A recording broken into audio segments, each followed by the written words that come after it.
Live and direct. In effect, I have money shaking rump like Rex in effect. Oh no, what's up? YouTube, what's going on, y'all? How y'all doing, man? I'm on it. I'm start pushing out content, man. I gotta start pushing out these videos. I gotta stop playing. Uh, you know, I just gotta start hustling, man. Shit, gotta be a hustler. Hustler. You know what I'm saying? So what's good with y'all, YouTube, man? How y'all doing? Let me hold on for a second, real quick. Let me answer this phone real quick. Hold on.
Sorry about that, y'all. Okay, so what the hell?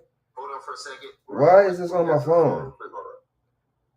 What the fuck? Oh, this phone is weird, man. I don't know. Don't ever get a refurbished phone, man. If you report your phone is messed up, just go buy another one, man. Fuck that.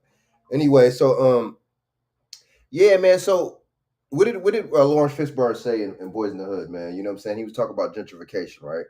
Um, all this stuff was going on around the same time. That was 92. Clinton did the 94 NAFTA bill. So what I looked up, they were saying NAFTA was basically for China, Mexico, Canada, and America, right? Um, so I'm not gonna really go into that too much, but that um, we going in on outsourcing now. They outsource the hell out these damn jobs. You know what I'm saying? That's not good for America. They talking about the pros and cons. What is the pro? What is the cons to?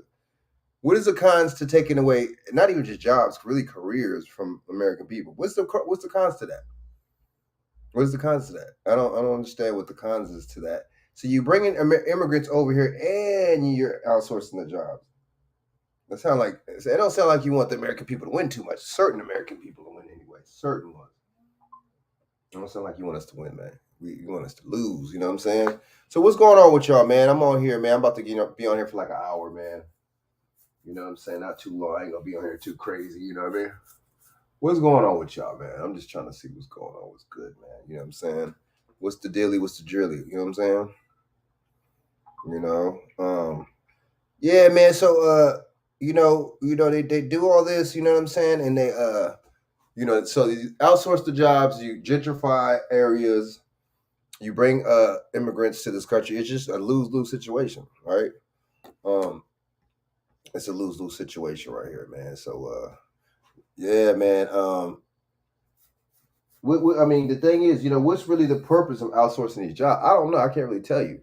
Um, goods and services. You know what I'm saying? You are bringing goods and services to other country from other countries and vice versa. Now, basically, import and export. That's different.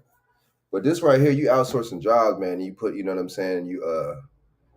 Putting them to Mexico and stuff like. I mean, not just, I'm tripping, and not Mexico. Well, Mexico too. But I mean, look at Detroit. Let's look at Detroit real quick. Let's go to Detroit real quick. My bad. I'm watching some stupid ass shit on YouTube right now. All right, so Detroit. Let's go to Detroit real quick.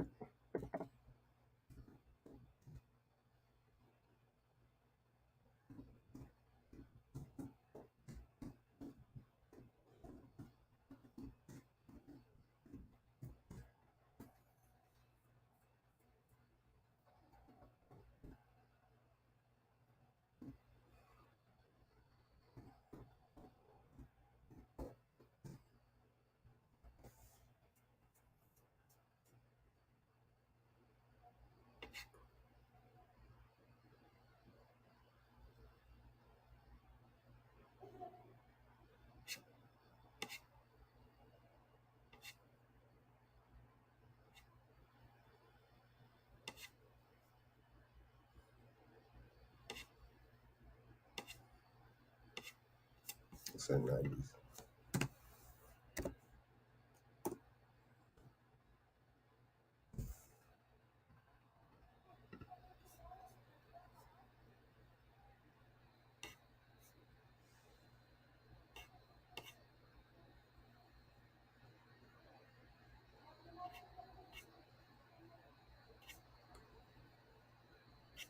Yeah, my bad.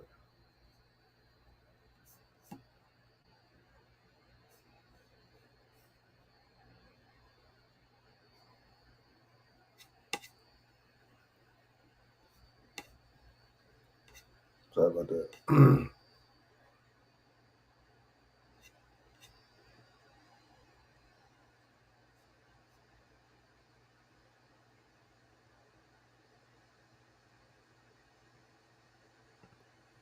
All right, my bad, man. I don't know why I keep nothing's fucking popping. That's weird. Really weird. Why nothing's popping up? It's weird, whatever. Mexico Paul was good, man. Share this out to your social media, you know what I'm saying? Y'all share this out, man, you know what I'm saying? That's real spit, you know what I mean? I don't know why this phone meet this phone. It should have playing everything I'm saying. But don't make sure you never ever get a refurbished phone ever in your life. In your life, man. It's your lifetime. Hold up. Sorry about that.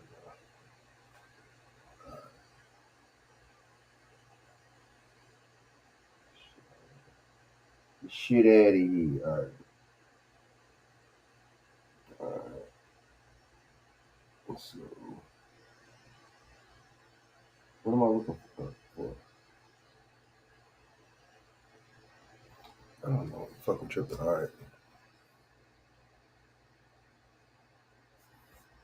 All right. So this is fair use 1976 under Section 107. This gives you fair use to report. This gives me fair use to show this video. Oh man, what? This gives me fair use to report on this video for education and criticism purposes. I'm tripping. I don't know. My bad. Maybe I'm fucking tired. I don't know. All right, so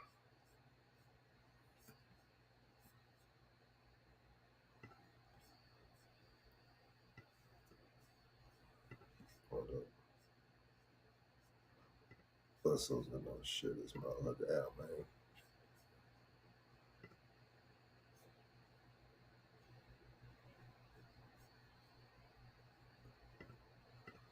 Oops.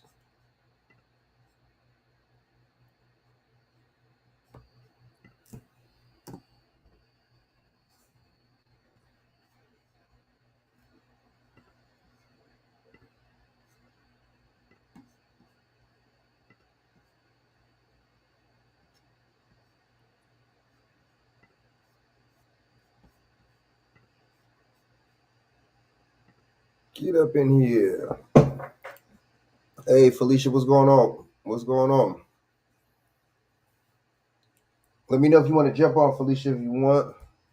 I'm just trying to. Okay, I'm getting my stuff together right now. All right, so I'm getting my stuff together. Nothing holding you back. What would your thing be? Marshall, I love it.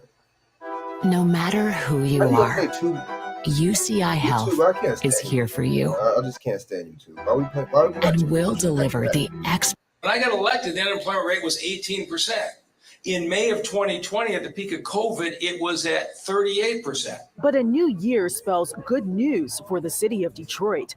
The city's unemployment numbers are down and Detroiters are at work. That when the federal government released the statistics showing Detroit's unemployment rate was under 7% for the first time in 22 years.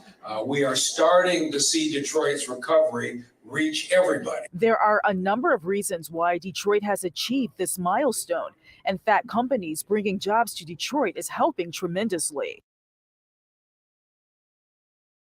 Detroit is the way it is now because they took the job from Detroit. You see, let's bring job back. It's just they playing games with us, man. You know what I'm saying? When they took these automotive plants and stuff from Detroit, that rest us people that look like us up because Detroit was heavily, it still is, mostly so-called black people, right?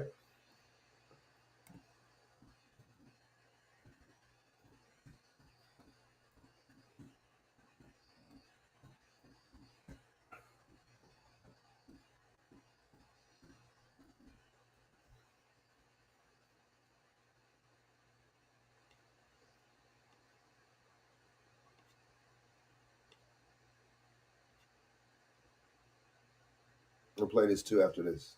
We'll play this too. It's a good one. Y'all share this out if y'all can, and we going in right now.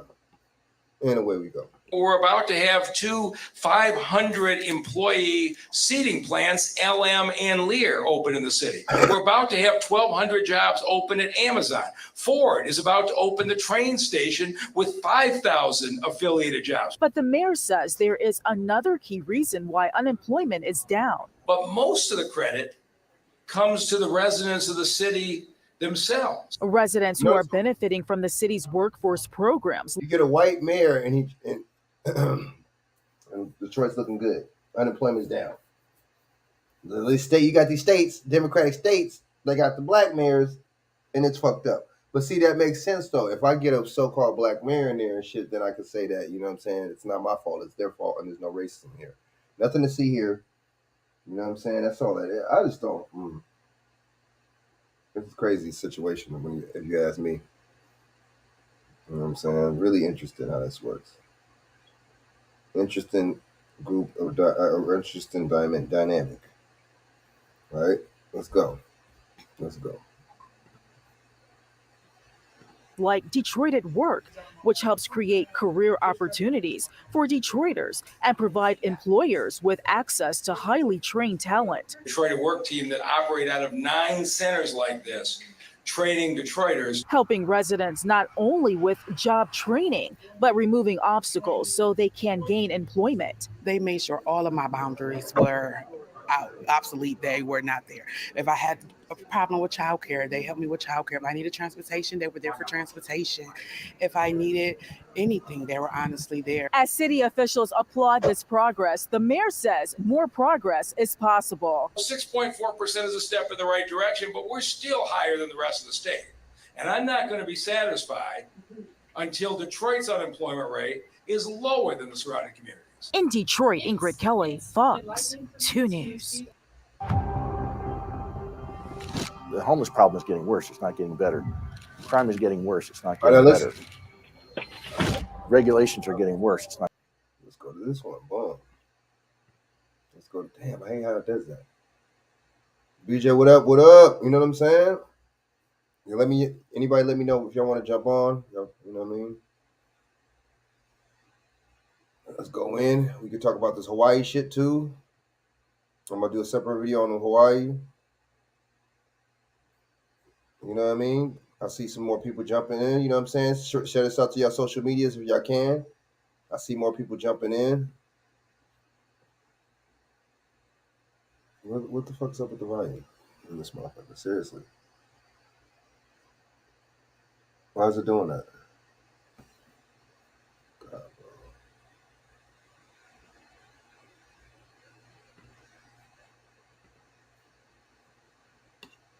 See, this is fucking irritating. Sorry about that, man. This is irritating. This is the kind of shit I'm talking about. Why is it not, you know what I mean?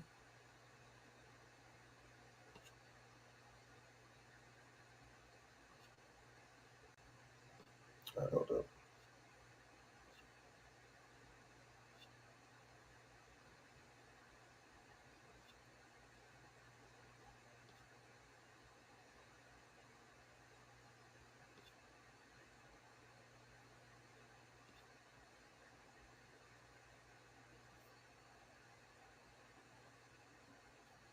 Damn. This better play. Why is there no audio right now? This shit's starting to get on my nerves. This shit is fucking irritating. Why is there no audio? What's going on? Seriously, why is it not playing?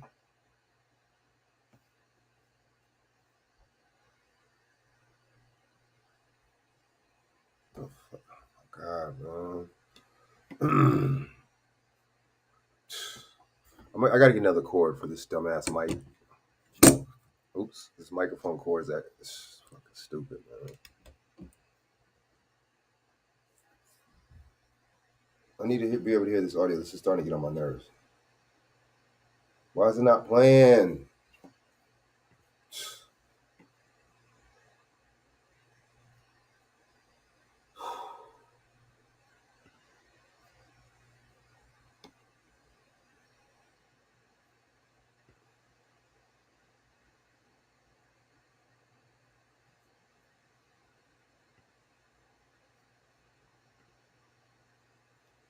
Why?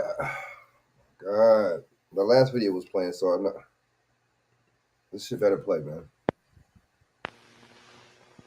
Well, Matt, we presently employ about 2,500 people. We're continuing to accelerate our production here, and we expect in the near future to put on about another 2,000 people. When we had the groundbreaking ceremony last year, that we expected to go up to around 5,000 employees, and of course now we're in a position where we want to do that. How soon? Well, as soon as possible. Well, you've got the jobs now. That's right. In Fisher Body, we're of course looking for welder maintenance repairmen, and also we're looking for gas welders, MIG welders, arc welders, and some of the sort of semi-skilled help that we're talking about. And of course, we're hiring anyone who comes in the employment office for some of the non-skilled jobs also. Matt, we're looking for approximately the same type of skills that they are in Fisher Body. We're after assemblers, skilled trades of all types. We're after pipe fitters, millwrights, people that can maintain welders in the skilled areas, as well as painters, just about anything that we have in here now. Of course, we've been training a lot of our people previously. In this acceleration program that we're currently hiring to meet, we would hope that we could get these skills off the street. Now, how many people, how soon do you need these people? Right now. You've got the jobs now. We have the jobs now. I mean, to keep it real, those weren't really jobs. These more like careers. You know what I'm saying? But David, what up, man? So let me know if you want to jump on, man. I'll put the link in the chat, but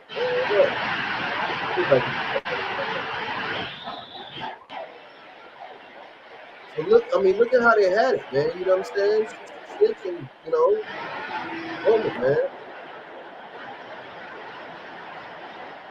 That means it was jobs for us. So.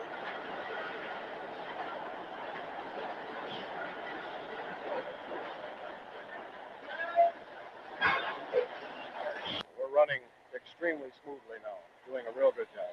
You indicated at one time that you hoped for about 60 cars an hour as optimum production.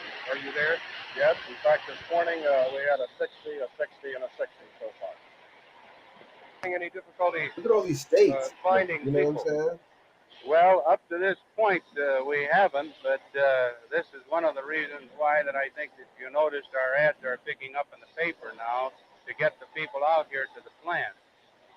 Some of the folks that applied at the beginning when the plant was open, of course, have now moved into other locations. So we have to get some new applications, or new applicants, I should say. Does this indicate this sudden need for more people indicate that you pretty well got the bugs out of the line now and you're happy with the way it's rolling? Definitely. We're up to our line speed now, and of course, as we mentioned before, we're constantly accelerating here at Chevrolet Fisher, Lordstown.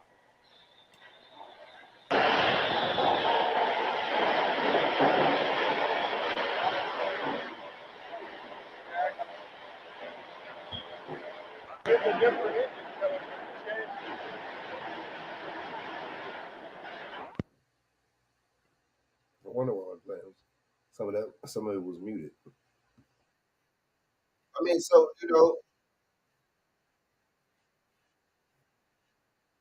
jeez.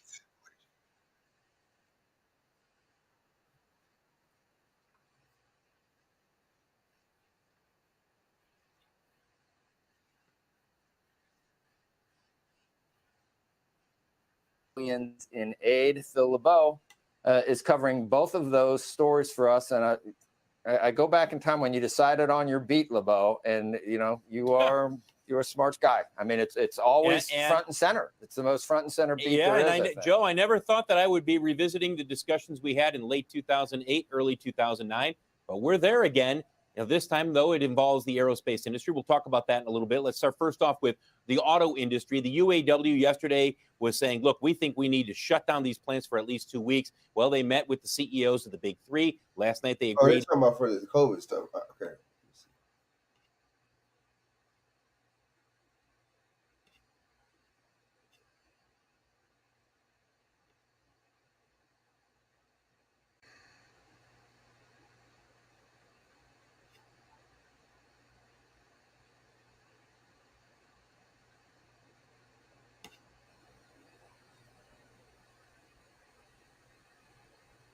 Okay, so they shut the job down and they reopened them. Stephen Carolyn, it's news that is always welcomed to the people of the city of Detroit and around the city of Detroit.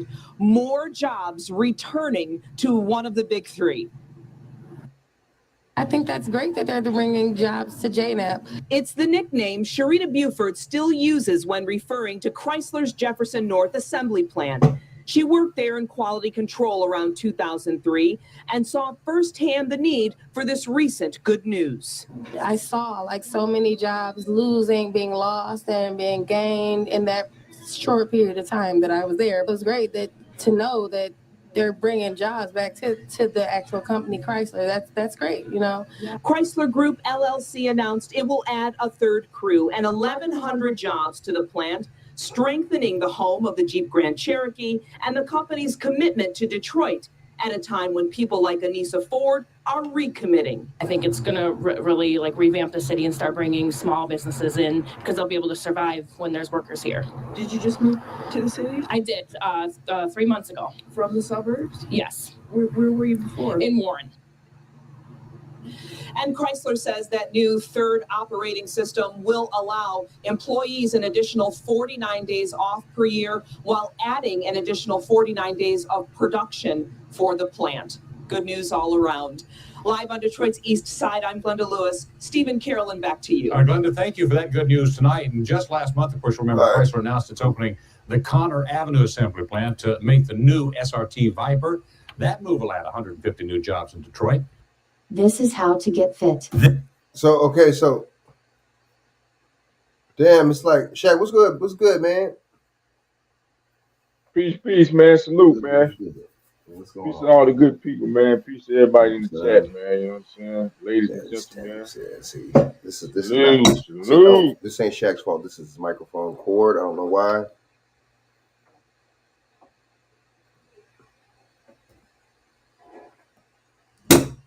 Damn, man. I don't know why this cord is acting like that. Can you hear me? Mic check. If anybody can hear me in the chat, please put a 1 in the chat. Let me know you can hear me, man. I think Frank is having some audio technical difficulties real quick. So put a 1 in the chat if you can hear my voice. Peace. Can you hear me? Yeah, now this the mic. This mic cord is. We gotta go get another one. What's going on with you, man? Oh man, what's going on with you, man? I'm trying to stay cool down in this blazing and sweltering heat down here in Texas, yo. Oh yeah. I remember I was out there in like August one time. I was catching a flight, man. It's like 2017. I was out there, man. It was hot as a mug, man. It's a different type of hot out there, man.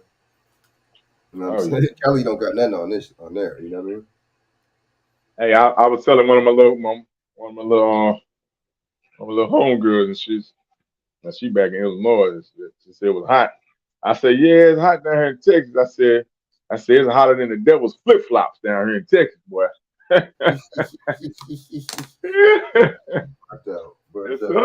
You burnt out. That's real though, man. But it's crazy, man. It's like a humidity, you know. Alabama's crazy too. Yeah. Alabama's off the hook, man. Yeah, man. But so this, I mean, so they closed down the plants and they brought them back. But see, Detroit was just really, really bad, for a long time. And then now they're saying that the employment rate is back up. That's what they're saying, which is good. You know what I'm saying? And that's good. And the economy's looking a little better. But it's just like, I mean, LA, all Dallas, all types of places, I'm saying, they they had car plants that shut them down. It's just like any type of places, I'm saying, where we stay or we lived or dwell, right? They got to do something to fuck up the jobs.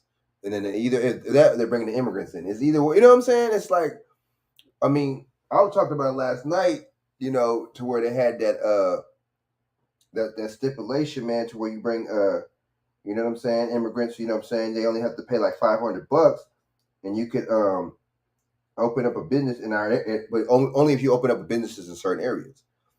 You see what I'm saying? Kind of, well, not kind of, but look how they're trying to do with these opportunity zone things too. It's like, you have people, you get certain funding, to build in certain areas, and now look at, it's just like now they're trying to seems like they're trying to, fuck that up and gentrify. It's just crazy, man. It's just like, I mean, nothing can ever be for us, man. You know what I'm saying? That's what I peeped. It's like somebody's gonna try to sabotage something. It was supposed to be for so-called black people, right? Somebody's gonna throw a monkey wrench somewhere and mess up something somehow, You know what I'm saying? What you think about that, Shaq, man? It's just like, it's crazy, huh? All this time, it's just a couple of these three different things, man. That's just like, it's either immigration, it's either outsourcing, it's gentrification. You know what I'm saying? Even though the thing with the gentrification thing, we need to aggregate our money, just like the reparations thing, and do something ourselves. But at the same time, what would really happen if we did that? We would get blocked, and they would come with these laws and these sanctions and these ordinances and all this bullshit. You see what I'm saying? To block that, man. What you think about this shit, man? Well, it's the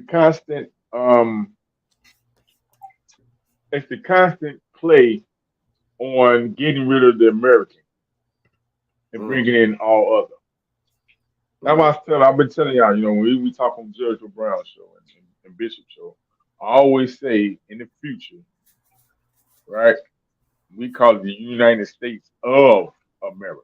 But I mean, America is the foundation. United States is, but the way they plan it out, where everybody can come into America, it's going to turn into the United States of the world.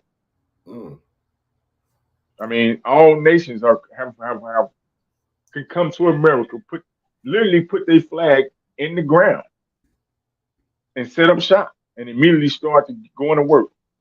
Whether that's academically, whether that's on the economic spectrum, you know what I mean, on farming, business building, infrastructure building. You know what I'm talking about? Right. So what I have to say with that is it's something that us as the American, the original American, is it something that we doing wrong? Is it a compilation of things? You know what I'm talking about? Right. What are we doing wrong as Americans? I'm not talking about the foreigners that come here that participate to be U.S. citizens in front of this government. What are we doing wrong? Man. And is there anything we can do to combat these things that you have pointed out, the things that we constantly point out?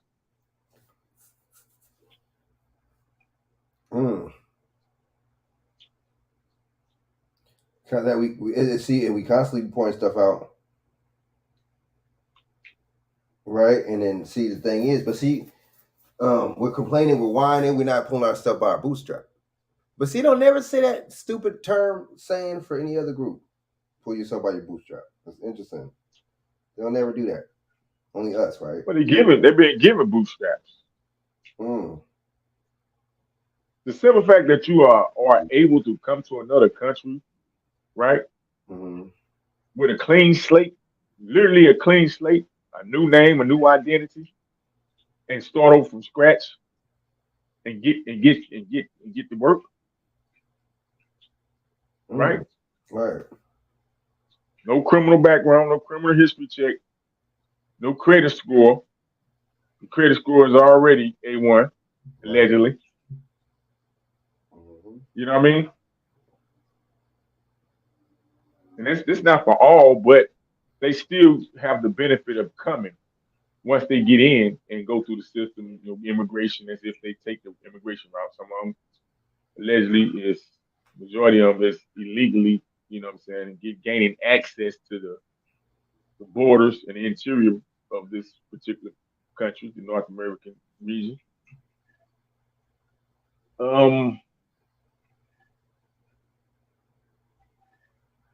It's very complex, Frank. You know what I'm saying? Oh yeah. Because if you notice, most people that's in government or in positions of, I guess you can say, from Congress, House of Representatives, the legislative branch, the executive branch, the legislative branch, and much the other judicial. Them people ain't aboriginal to America. All those are foreigners that migrated to America from some way, somehow. Some of them say they was escaping oppression or coming for refugees. Some of them came off of certain visas. Some of them came off of, some type of war. And hey, they was allowed to come to the country because of, some type of infliction. But they was able. I mean, even we can talk about the Vim Rummy dude.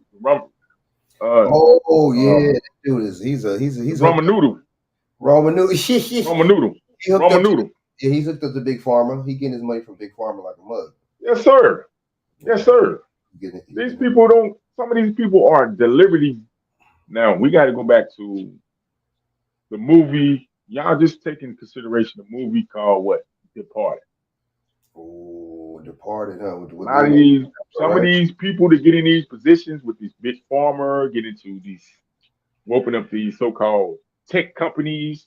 These people ain't just getting there off their own smarts, their own wits, their own academic accomplishments.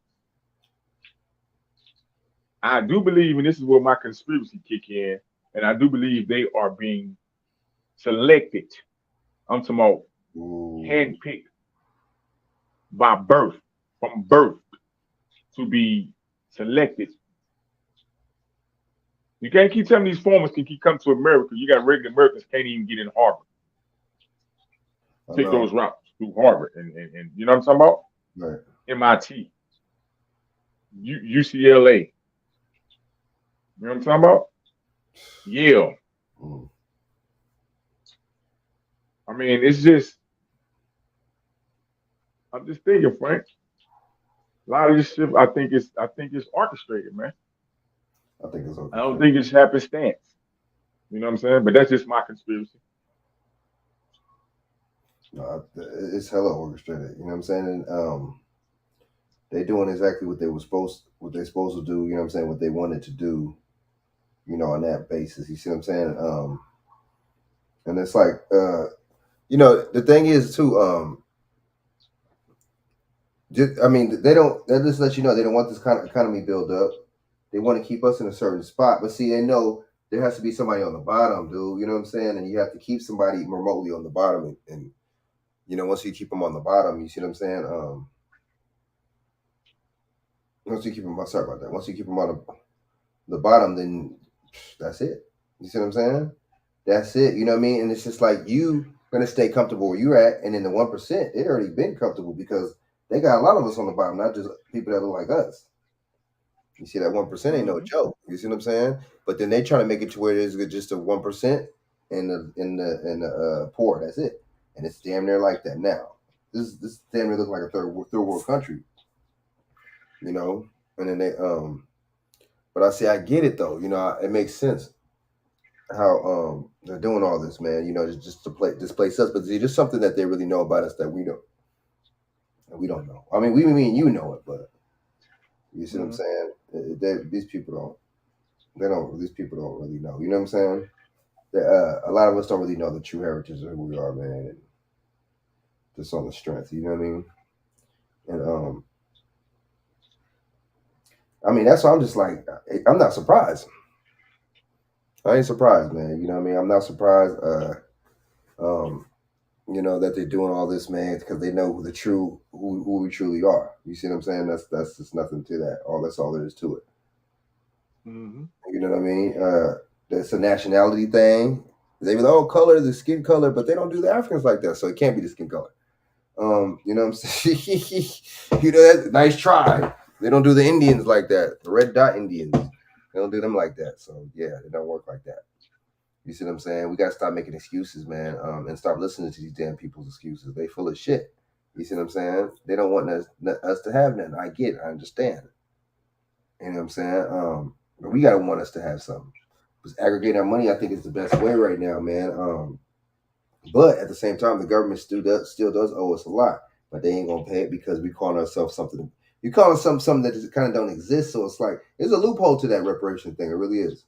There's a big loophole to that shit.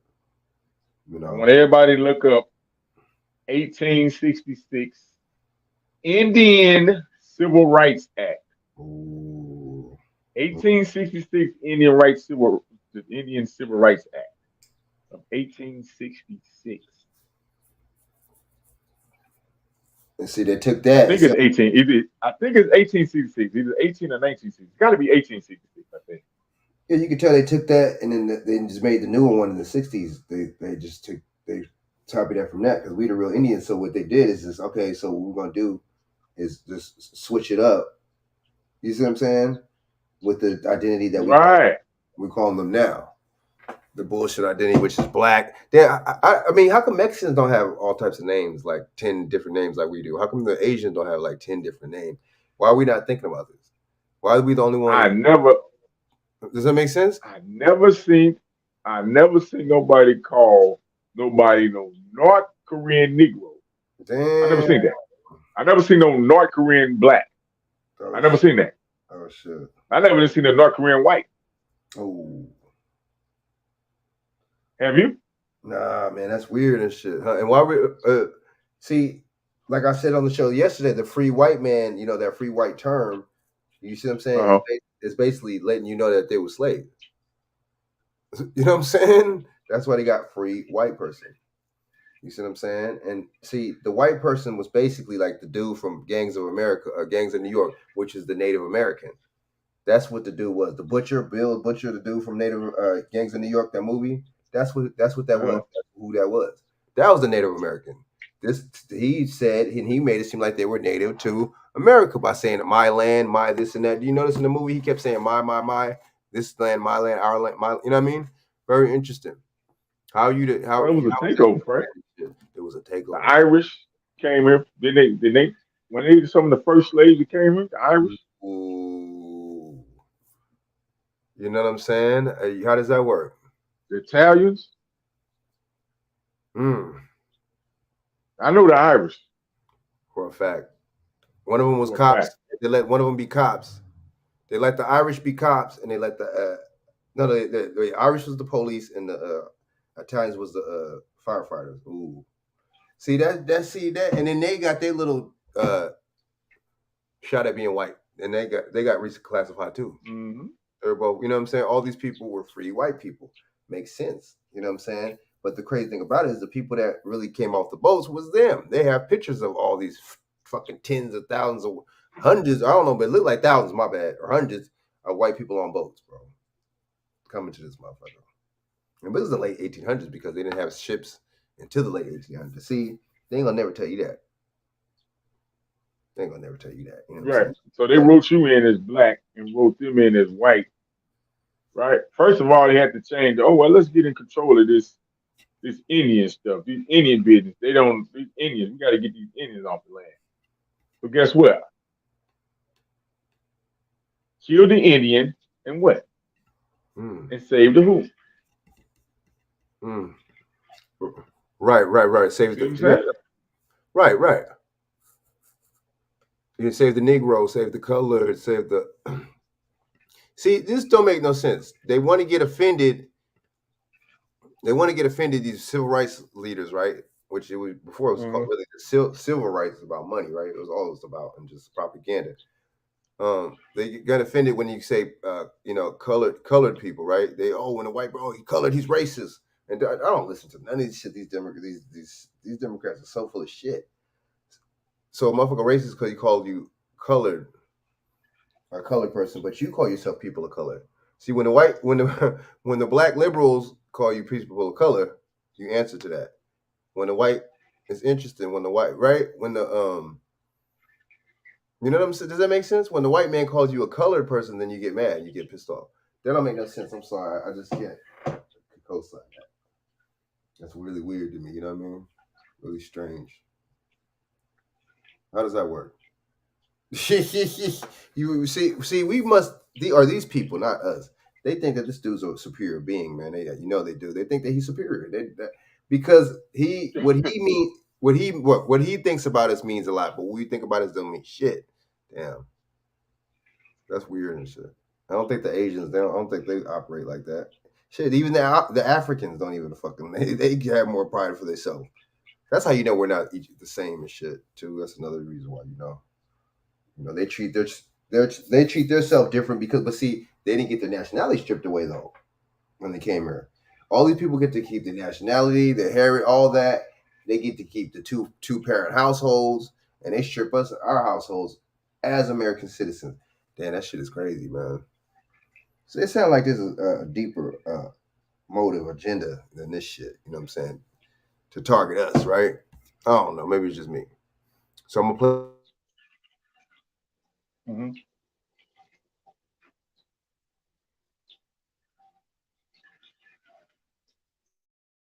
Are you sick of having issues with your webinars, wasting tons of time on troubleshooting with attendees? Hanging this bright yellow tag on outsourcing and offshoring. They seemed like good ideas at the time. According to The Economist, this trend, which began in the 1980s, may finally be winding down. The main reason is that the savings once realized by outsourcing, hiring domestic or foreign contractors, and See, what's the name did that? Reagan did that first. Then Clinton did it. You know what I mean? They all do it. You know what I'm saying? It's all, they don't, they're not gonna just straight up say we don't want you to have shit, but that's what they show. Offshoring, moving work overseas, aren't what they used to be. China and India were once prime targets for US, European, and multinational corporations looking to save a buck. Both were valued for their low-cost pools of highly skilled workers. The skilled workers are still there, but so is intense competition for their services. And as these workers begin to realize their value, they've also become more demanding. The Economist noted, wages in India and China have been going up by 10 to 20% a year for the past decade, and compensation for senior Chinese managers now either matches or exceeds pay in America and Europe. Rising salaries plus the cost of transporting goods to the US market have pushed some companies to reshore some. Government knew this. They don't care. They didn't care. They don't give a fuck. See, it don't matter. That's the thing. You know what I'm saying? It don't matter. None of this shit really matters, right? The thing is, they're still gonna make profits regardless. It don't matter anything. They knew, they have to have known that was a dumb idea and they had to know in the future. Damn, what if, you know what I'm saying, their expectations grow? What if, you know what I mean? What if their expectations grow, and what if there's more competition? What if the competition gets stricter as far as the wages and the, resources and everything, right? They don't care. They ain't give a damn. They still getting their profits, man. It's as long as you lose and they win, everything's all good. You see what I'm saying? Their production in America. That includes GE, which last year moved the production of washing machines and other appliances from China to a plant in Kentucky. Besides higher overseas costs, other factors bolster the argument that the grass isn't always greener in India, China, or Malaysia.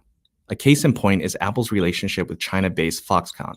Foxconn's enormous capacity to mass produce the iPhone and other Apple products was an advantage. But a series of widely publicized reports, most of which focused on Foxconn's abysmal treatment of its workers, outraged many Americans, embarrassed Apple officials, and damaged the company's brand. Chief Executive Tim Cook ordered an investigation. In December, Cook announced that Apple would move the production of some Mac computers from China to America. Although Cook declared that the main goal was to create American jobs, It can also be seen as a gesture to placate critics of the Apple-Foxconn relationship. Then there's Boeing, the poster company for outsourcing gone bad. The aerospace giant's saga of flawed batteries has grounded its 787 Dreamliner fleet until a fix can be found.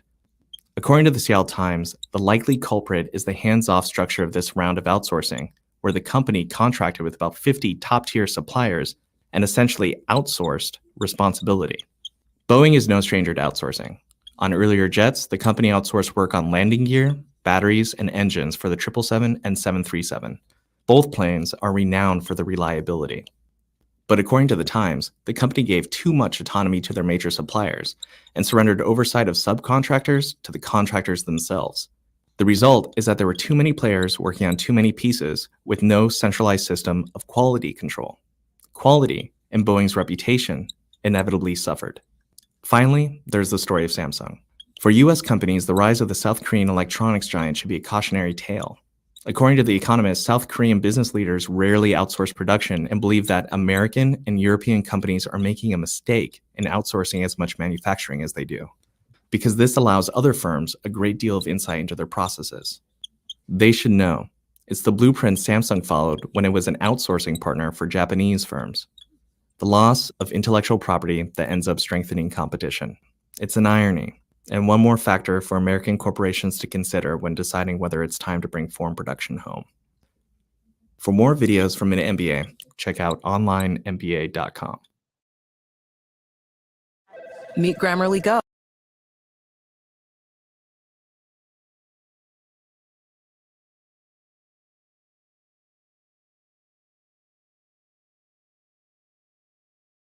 Of the job market, and my answer was twofold.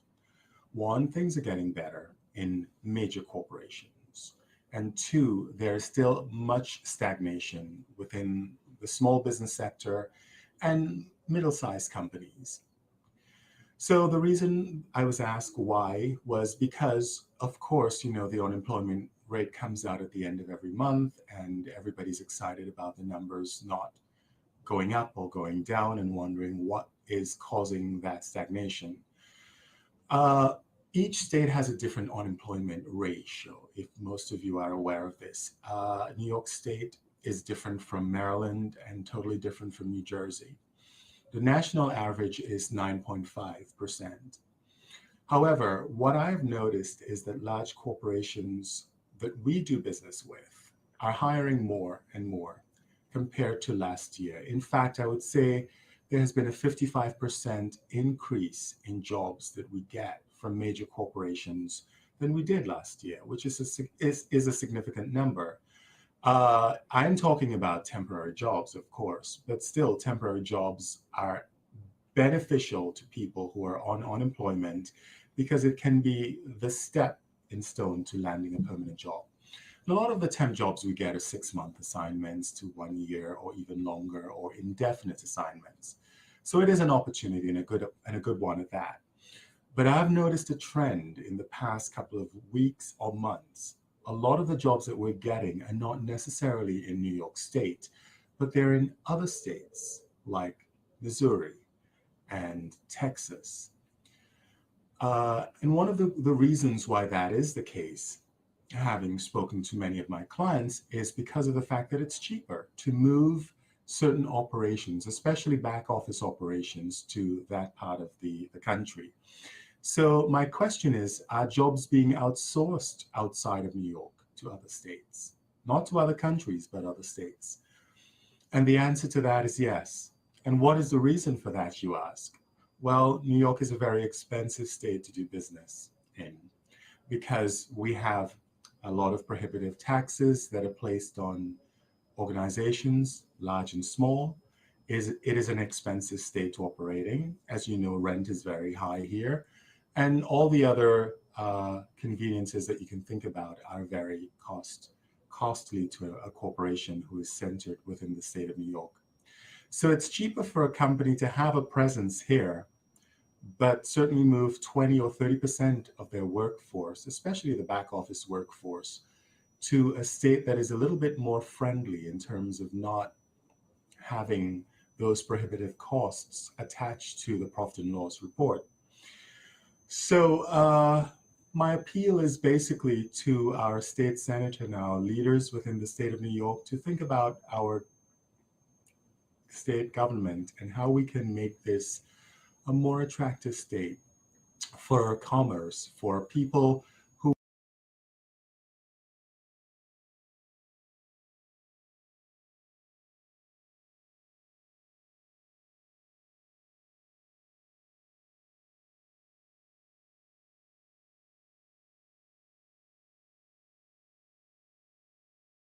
So Shaq, you see how? I mean, it basically should let you know, man. That shit is terrible, man.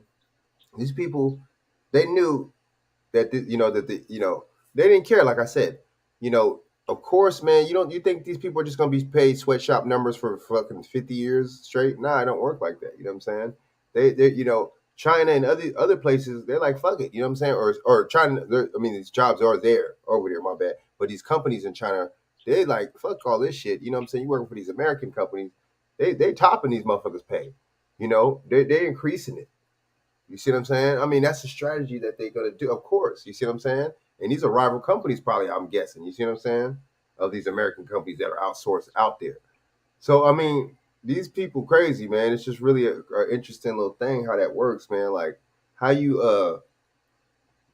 you outsource the jobs, and then you know what I'm saying, 20 years, 30 years later, it just backfire on you. But see, they don't care. They're crippling the economy on purpose. With the whole, I ain't gonna say, but the whole, you know what I mean, the candy bar thing. You see what I'm saying? That messed it up, and they said it's coming back. You see what I'm saying? The mandates.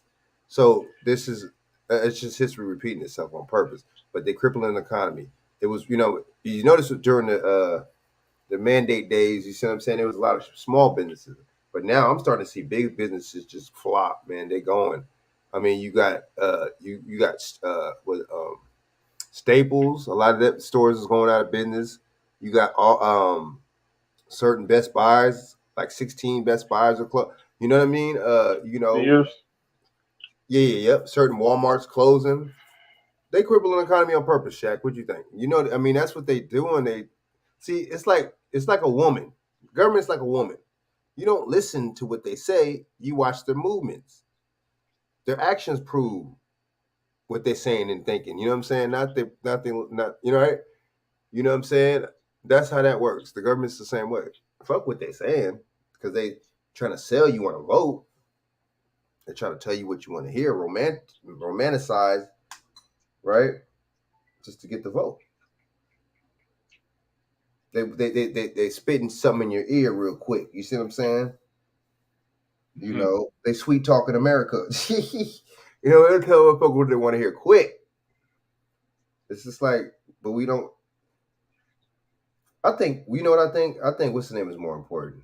I think social media. I think just entertainment.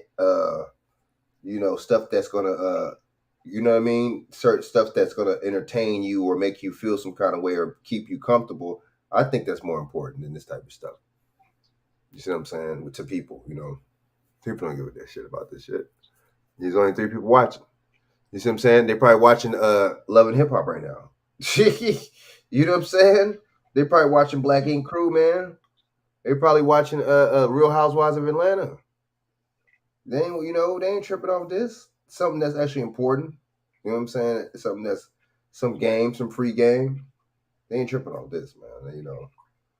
They're tripping off the bullshit, the gossip, the drama, the negativity, the low vibrational frequencies. You know what I mean? Stuff that's gonna keep them on a low vibrational frequency. Shaq, what you think, man? They knew that someday the tables were gonna turn, man. When they outsourcing these, and it's only certain countries, it's India and these Asian countries. I guess India is a part of Asia. Just the Asian country, that's really mainly. You sure how they just named China, Japan, and India?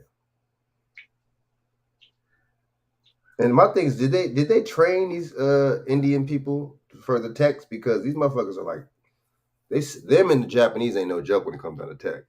Well, like, where is this all? I mean, I'm not. There's some smart people. Don't get me wrong. intelligent people, but I'm starting to think that like we train them or something, just like we did. You know what I'm saying? In a lot of these wars, you train these motherfuckers to. We train Bin Laden. We train Al Qaeda, right? Ooh, I should have said that.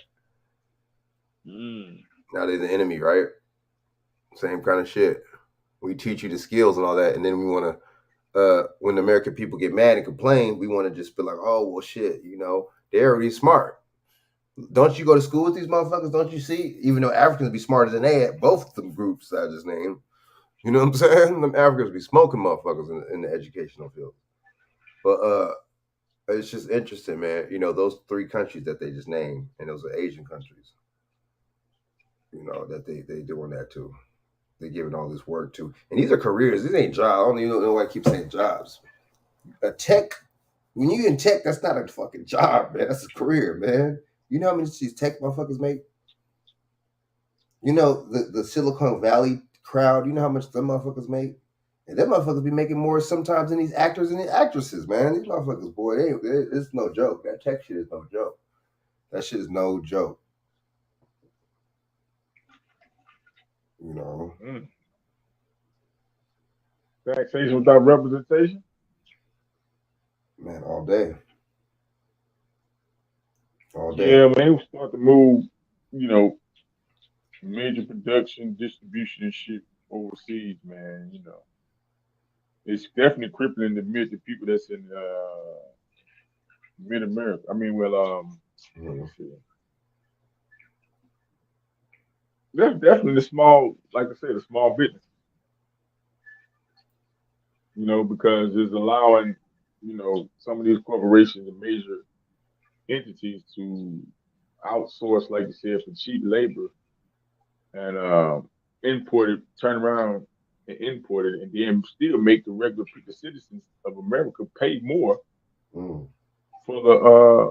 the sales tax, the state tax, the federal tax. Hell, you know what I'm saying? Right. Shipping tax, you get paid in different states. You know, certain states, when you buy some online stuff, the shipping tax is higher. You know, depends on where it's coming from. So it's like you get bled dry, but it's still your fault. It's like you got prior pants on, right? But the pockets got little small, tiny holes in them. And the more you wash them holes get bigger. So you think you keeping, you know, your privates and, you know, safety jewels and wow. Like a pair of jeans, man. The more you wash them, the tighter they get. You're getting washed, man. I know, huh? You're getting washed like the spin cycle, yo. Yeah.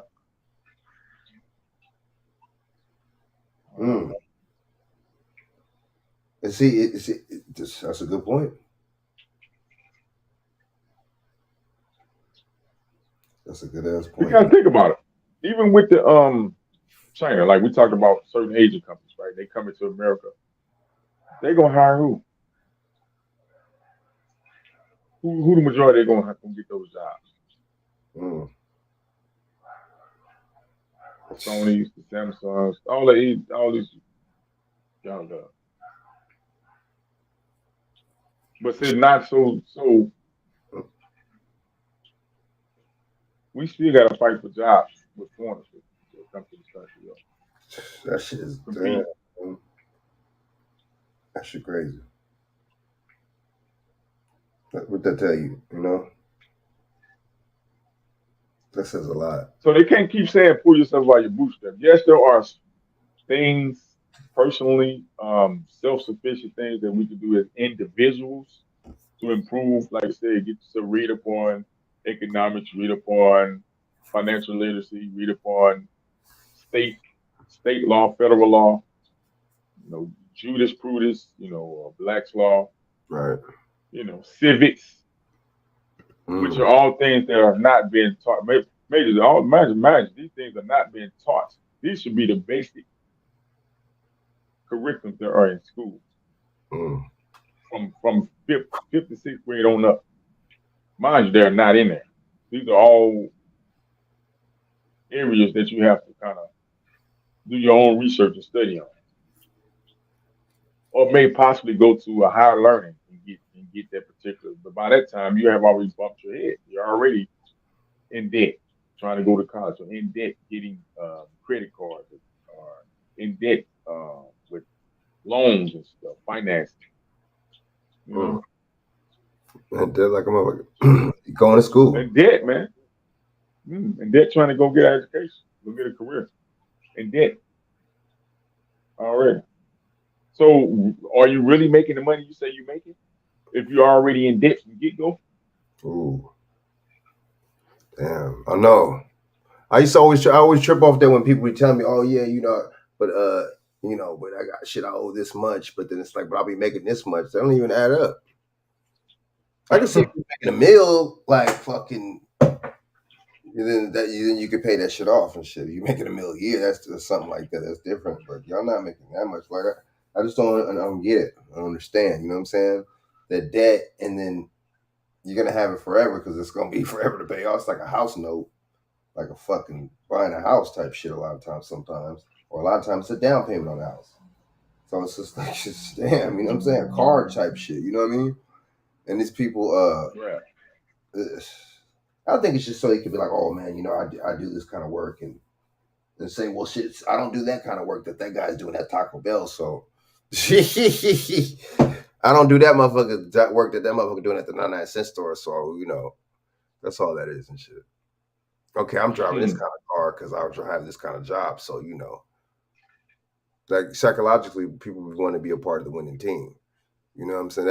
That's just how it is. You know what I'm saying? So that's ill, But it's like, I see why social media plays a big impact and shit, because motherfuckers need to follow and be followers. And you know what I'm saying? I'm following this person. Oh, this is an influencer right here. Who's this person? Oh, this is the latest influencer named so-and-so that came out of nowhere. You know what I'm saying? It's just a plant. You know what I mean? Like, you got industry plants just like you got social media plants. You know what I'm saying? It's like crisis actors. You know what I'm saying? All that type of shit. Dude. Like, these motherfuckers be crisis actors, man. You know what I mean? Motherfuckers doing. And they be bad crisis actors too. They be bad. They be tight up on their skills. Shit, I can play you some shit, man. I can play you some shit. You know what I'm saying? You be like, what the fuck? Shit. Yeah, man.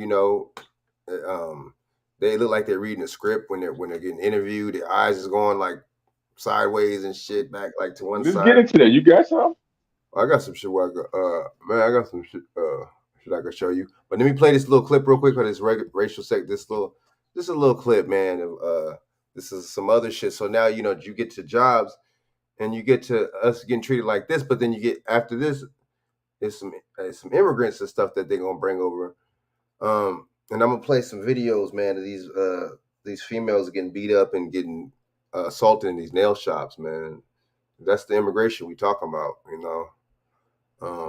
That's the shit that we go to these people's stores, so we were happy, that these motherfuckers are over here because we make them rich, and then we make it to where they can pay for their kids' college tuition. So we good. You know what I'm saying? They're good. Everybody's good. We could buy shit from these people, even though we used to have the mom and pop shops and all the land and shit and the banks, but it's all good. Now the foreigners do.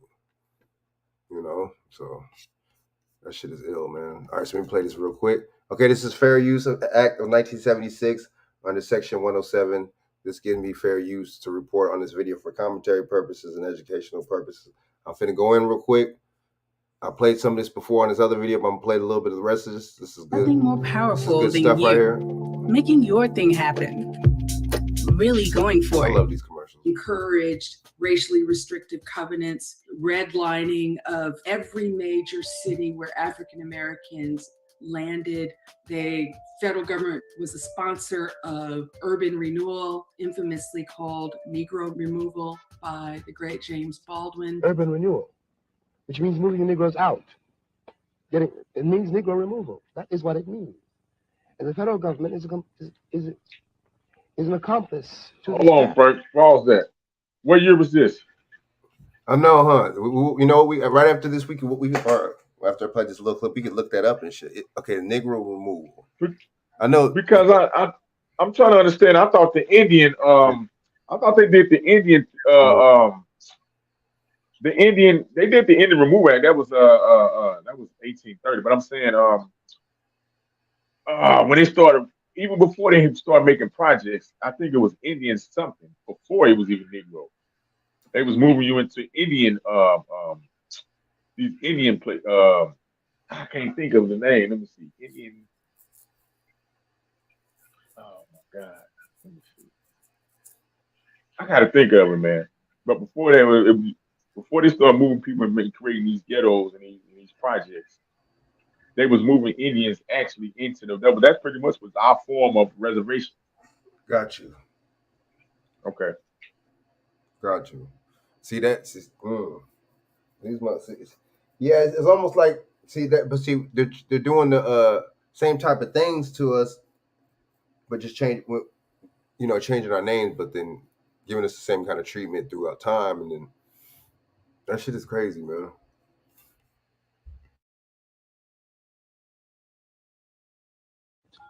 That so-called urban renewal also included a federally sponsored interstate highway system, which was intentionally designed to mow through vibrant Black neighborhoods.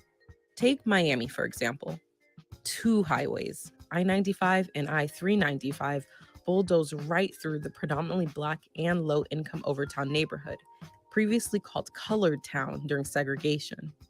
The Department of Housing and Urban Development and the federal government writ large in the first 7 decades of the 20th century invested billions of dollars in racial segregation and concentrated poverty.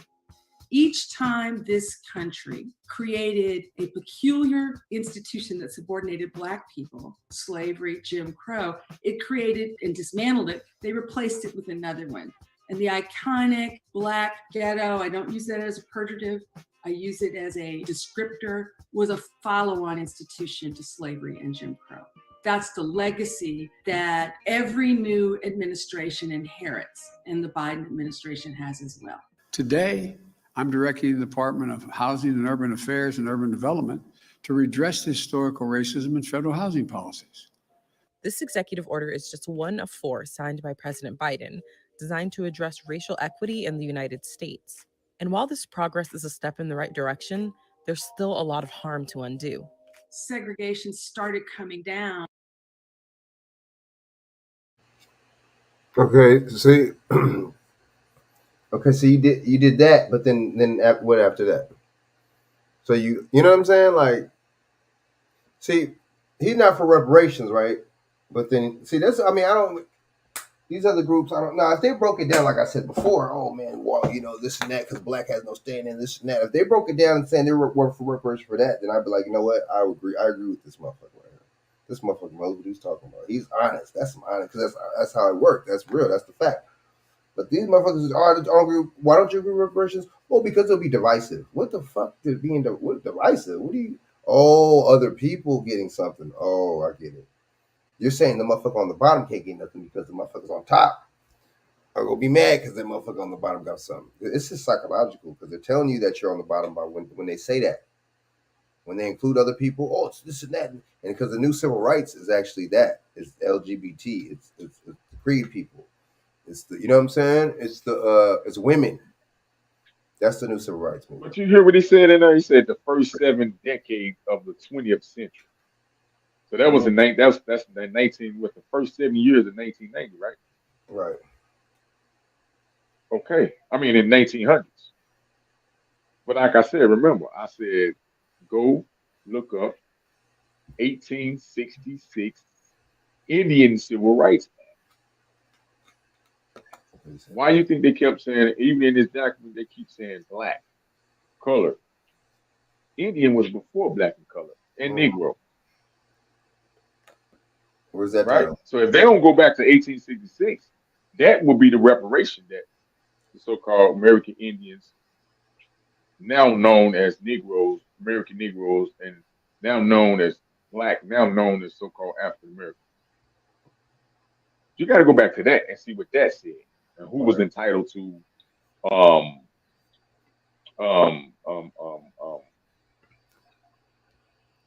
to these land grants, these in that particular act in 1866, the Indian Act of 1866. Okay.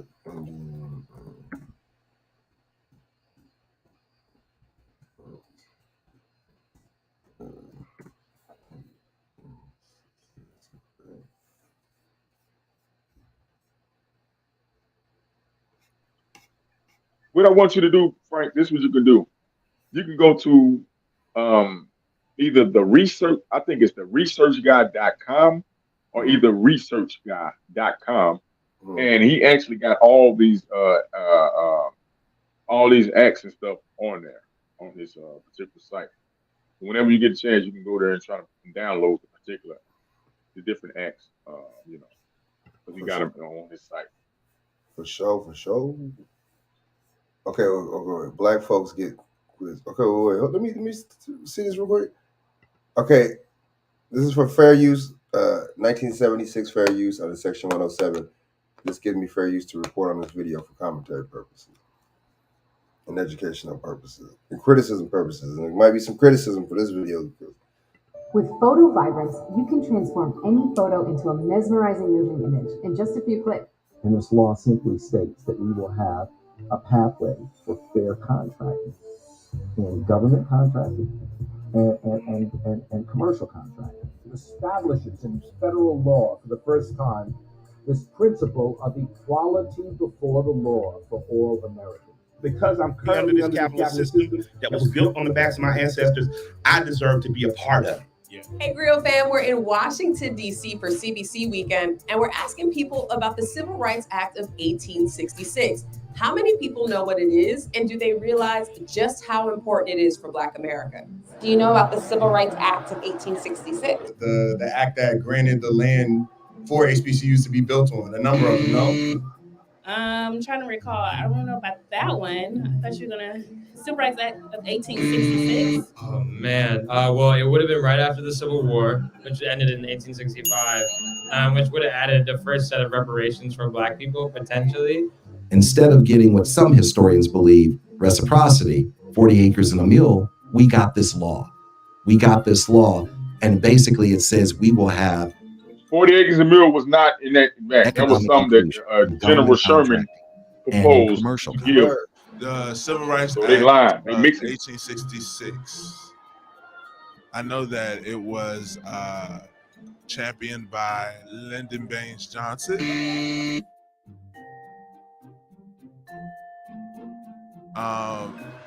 The chair at that time, if I'm correct, was Adam Clayton Powell Jr. Right? Yes. He was the Department of Education chair. Now, what specifically the bill talks about, 66. I mean, if that's something that we need to get to the polls and vote about it, then we need to get that word out. I mean, businesses and opportunities that will stop us from the growth and all the progress that we've made.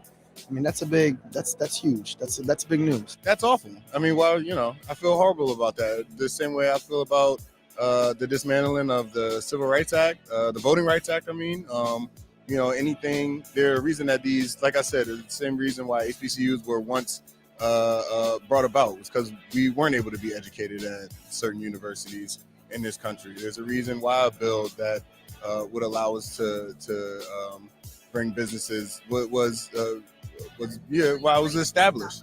That's unacceptable and that's horrible. I wish I knew more about it, and I wish there was more that I knew that I could do now, because we need to continue to have businesses, especially Black businesses. I will say that now in 2019, it's very interesting to apply that piece of legislation. Super relevant, but at the same time, racism has evolved, and not only that, it's multifaceted. So you have various levels other than just complexion or skin tone or being Black, where racism is an issue in this country, across the world. Like I said, this day and age, a lot of overt racism is prominent. And so sort of adding that support for people who didn't get recognized before and during the 1800s, you know, based off sexuality, based off religious views, where it was more black and white. Now, you know, it's not black and white whatsoever. It wasn't no religious and no sexual. It It's wasn't even more sexual emphasis preference. and more reason to reapply that type of legislation. I'm pretty sure that they're trying to take as many rights as we have away from us because they think that it might be too much equality now, especially since we know by 2020 or 2050, the country is going to be brown and not majority white. And so, of course, that makes people who are in charge now uncomfortable. So, But that's still racist though, because that's still not a nationality. See, when you talk about race, now you are dividing and putting people into individual categories. You got a nationality. They ain't got nothing to do with your skin tone. You can look for a certain nationality. I know yep. You know what? That's the trick. Oh, we all brown, so we all get the same thing now. We all brown. Really?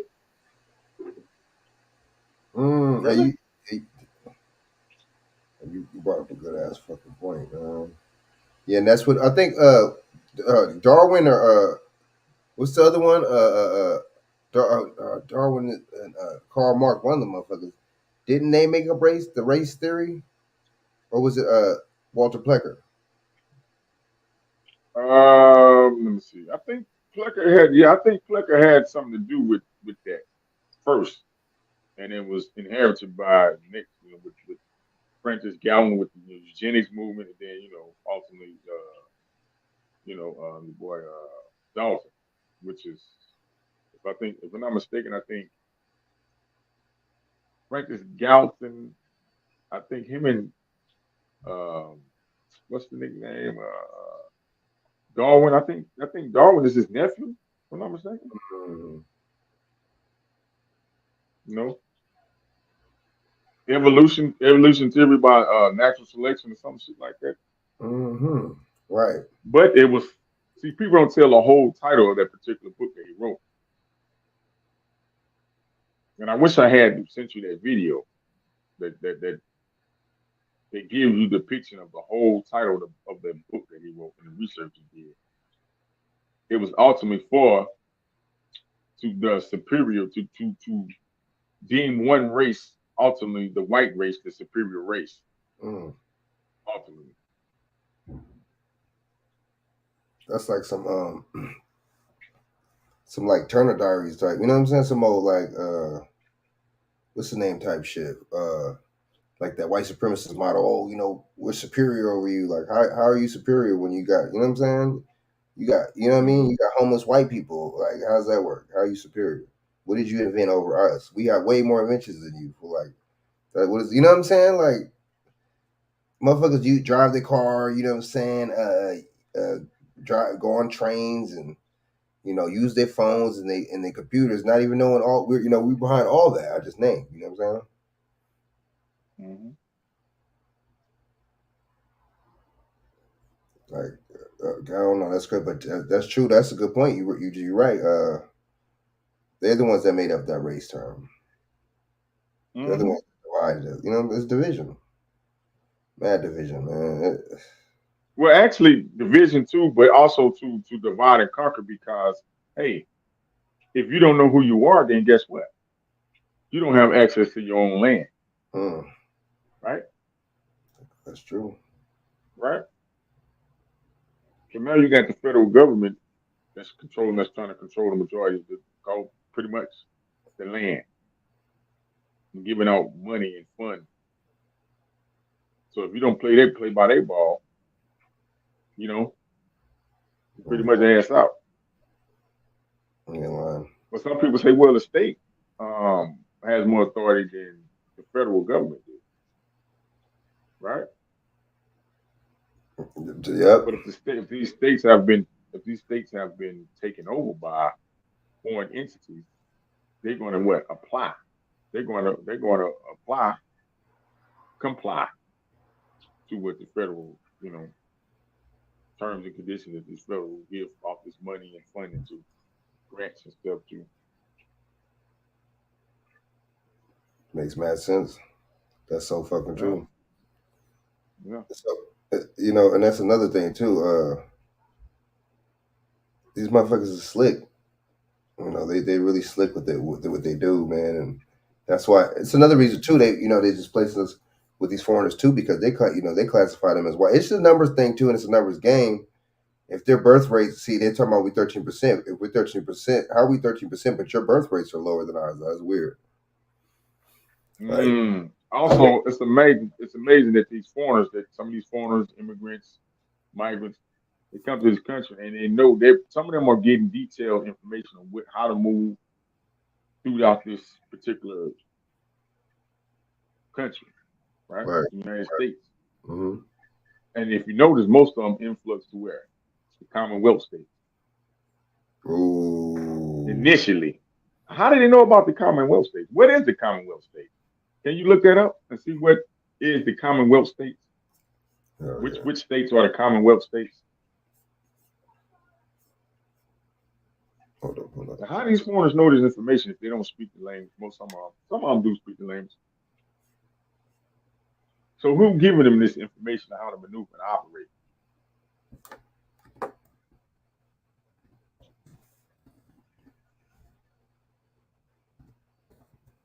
I know, huh? That's a good point.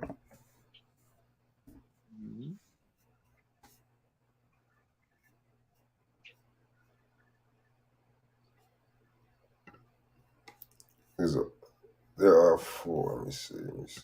Share this out real quick.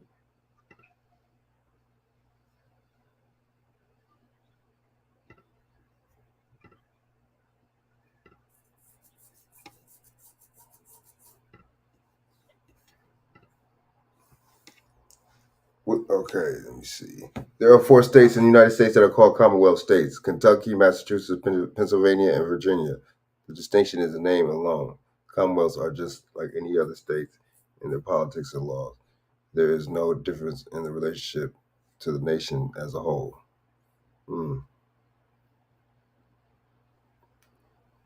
Interesting. And why is Virginia such a key state in all this so-called introduction of transatlantic slaves? Because that's what they're trying to say that they that's what didn't we have what's the name in Virginia wasn't we like what I'm saying? Didn't we? It was a Treaty of Virginia, wasn't it? But they just said that was one of the Commonwealth states, but that's one of the key states that so-called that's synonymous with the transatlantic slave people, so-called bringing slaves in on coming up into this North American region. Oh, it's through Virginia. Through Virginia, they claim, right. Because remember, you say Virginia entitled a lot of places. That wasn't just Virginia ain't what Virginia was back then. That was like North Carolina, South Carolina, all that was Virginia. Gotcha. All the area up and down there was considered Virginia and during this time, if I'm not mistaken. I could be wrong. But at one point, all that was Virginia. I think South Carolina, North Carolina. I'm trying to see what else was considered Virginia. Can't think of a minute. Very significant. It has a lot of significance though, Virginia. There's a lot of significance in there. So who set up the Commonwealth state, like I said, and what let's just say Kentucky, Virginia, Pennsylvania, and Massachusetts, right? Right. What was Plymouth Rock in? Is that not Pennsylvania? Ain't there one somewhere in Pennsylvania? Plymouth or something, if I'm not mistaken. Somewhere like that up there.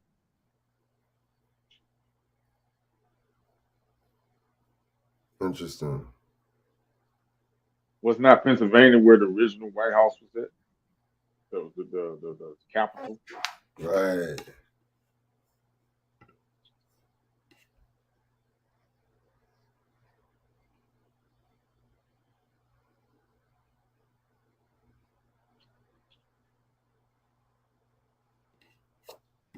There's a lot of tricky things, man. Like I said, a lot of things in history has been rewritten. Oh, for sure. For sure. You know, I mean, even the Racial Integrity Act. I mean, that was before. You know, that was in what? Racial Integrity Act was it 1889, 1890 something? Can't think.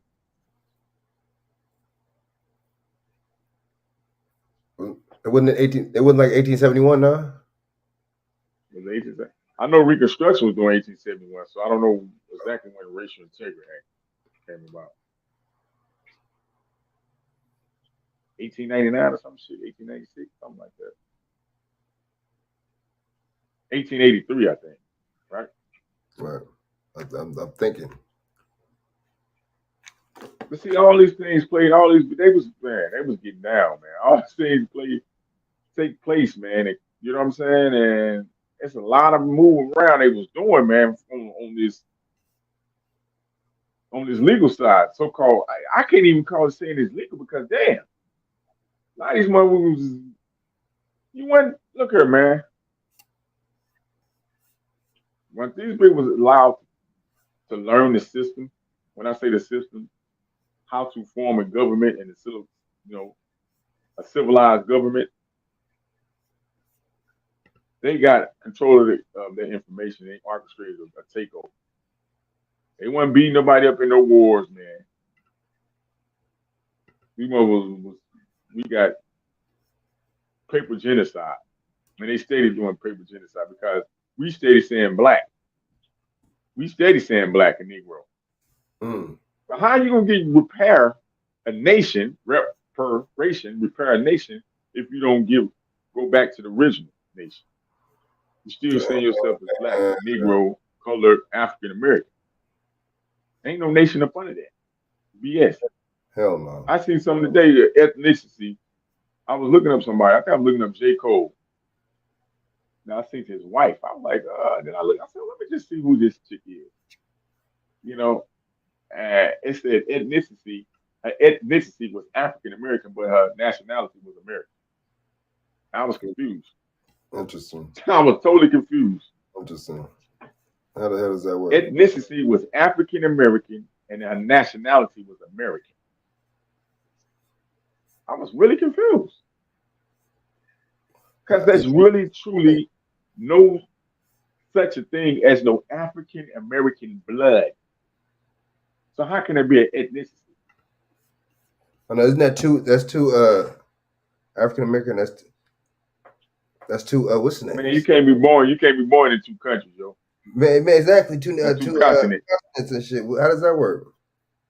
How's that an ethnicity for you to be two continents, yo? I think they know that we're not gonna. I think that they know that we're not. You know what I mean? Like I said, we got anybody legally going to court and try to file anything up on the African American, Negro, and Black, you ain't gonna get it. No. That's the game. That's the game. The joke is on you. Yeah, because there's no standing by law when it comes down to black at all, like whatsoever. You know, there ain't no standing by law at all when it comes down to us. And they know that too, man. Like that's why they're doing the whole blind thing with the integration. I mean, with the reparations. But some of our people have to be compliant into becoming Black and Negro. Right. And colored. Someone was compliant saying joining, you know. Some of them were joining in for whatever financial benefit, signing up for certain programs and stuff. So some of them did agree to be Black, Negro, or, you know, colored. And now, ultimately, you can see how many of us now, some people are claiming African American. Oh, well, I'm African American. I know, that's crazy. African is not what? African is not a citizen of America. Right. Or you keep thinking you're gonna get some reparations on African American, you know what I'm saying? That ain't who they owe. That ain't who your ancestors were. Anybody that lies to their ancestors was an African American. Anybody that lied in the 1800s, 1700s saying their ancestors was African American, they're a liar. I know, huh? Matter of fact, pull up if you got a chance, see if you can pull up the 1790 census.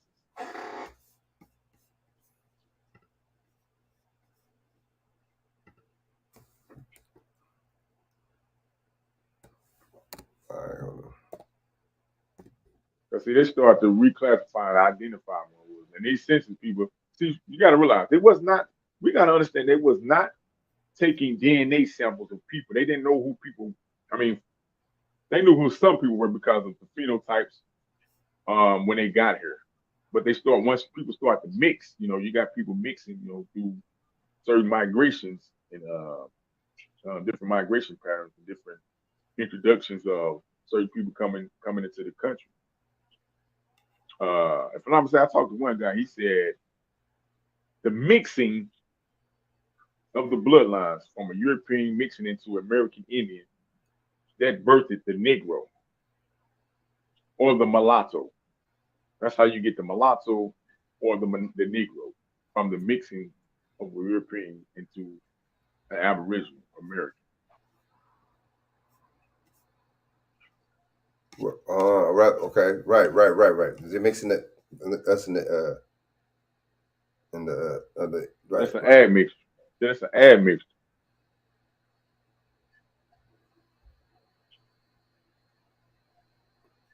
That makes sense. So if you got more European probably in your lineage, why don't they say you're European American?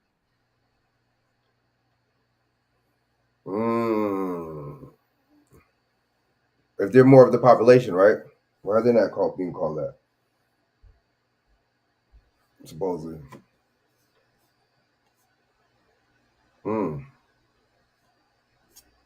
Good point. I'm just saying. I'm just saying. I don't know. I'm just throwing it out there. But it's all confusing because, yes, he said, mention the Brown and Native. Biden threw that out there, something about the Brown. And we know that they've been trying to mix people. First of all, see, it's so deep, Frank, because you have what we consider as Negropeans, meaning Europeans of a darker hue, changing their hue into becoming pale, whether that's mixing with a Slavic nation, you know what I'm saying, or lightening their skin up with certain chemicals and certain, being able to lighten their skin up with certain chemicals.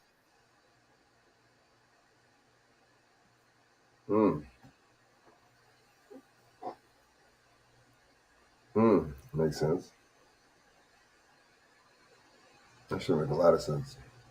Some people back way just didn't like their dark skin and they wanted to lighten it up.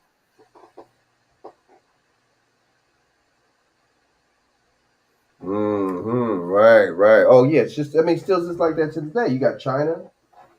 People in Asia. You got the Indians. They don't like that darkness. They don't like that. You know what I'm saying? They don't like. They ain't feeling that. All right, so So okay, maybe I should bring it up on hold up, not on YouTube. Hold up. Let me bring it up on here real quick.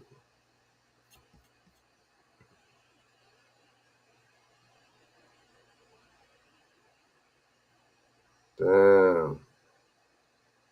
That's true.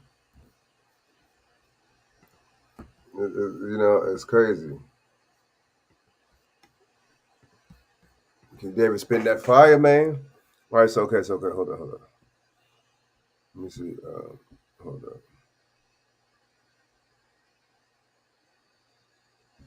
Hold up, man.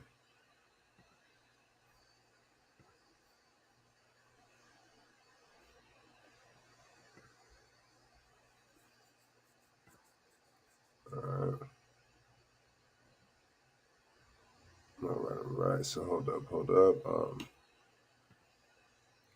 Okay, census of 1790, right?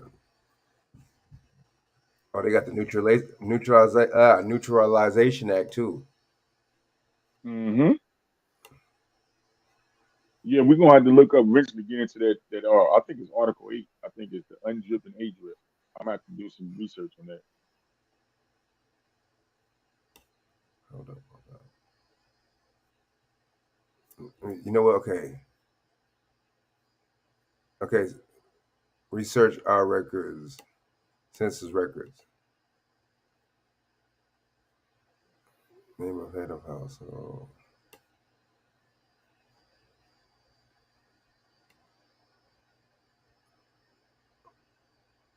Name of head of family, free white males of 16 years upwards, free white males under 16 years, free white females, all other free persons, slaves. That's what it shows right here. What do they mean? Hold up.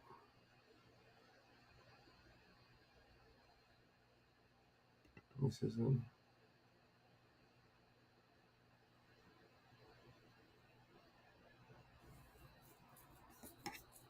All right, let me see.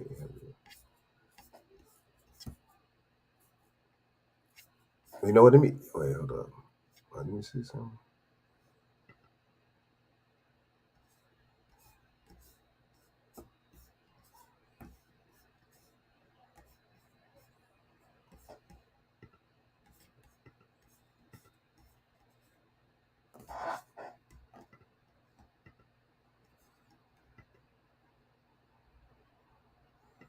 Hold up.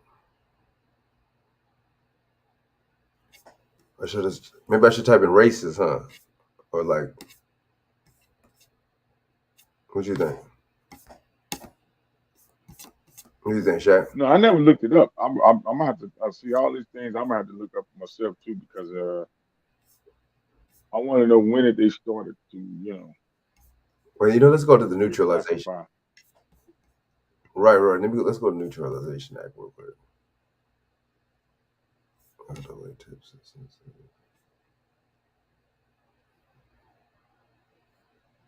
Hold up. You know what? Let me see. Hold up.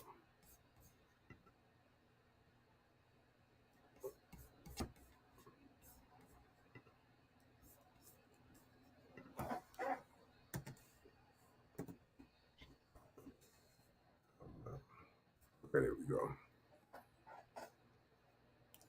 Okay. In the first census, 1976, federal government collected race data in the 3 categories: free white persons, all free other persons, and slaves.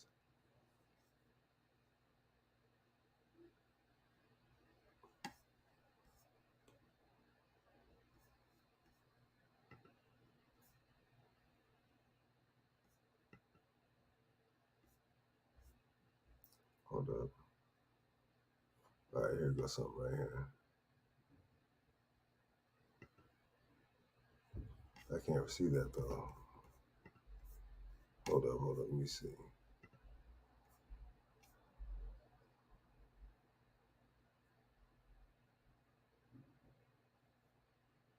You can tell this type of stuff.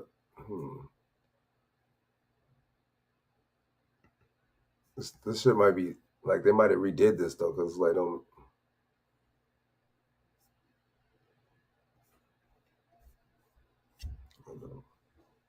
I definitely do believe that they probably did reconstructed.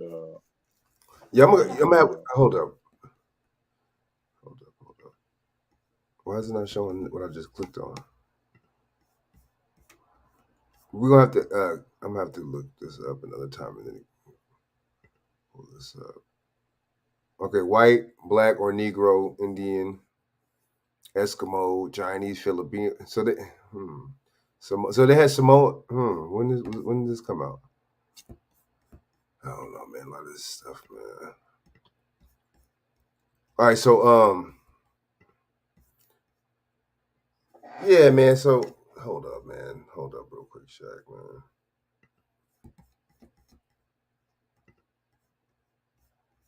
Hold up, real quick, brother. All right, so let me play this real quick before, you know what I'm saying? So this is okay. So the immigration part of all this, right? Let's see, this is the immigration part. This is what y'all Democrats vote for every year. You know what I'm saying? With these democratic liberal policies, bringing people over here to displace you and disrespect you. All right, so let me play a couple of these videos real quick.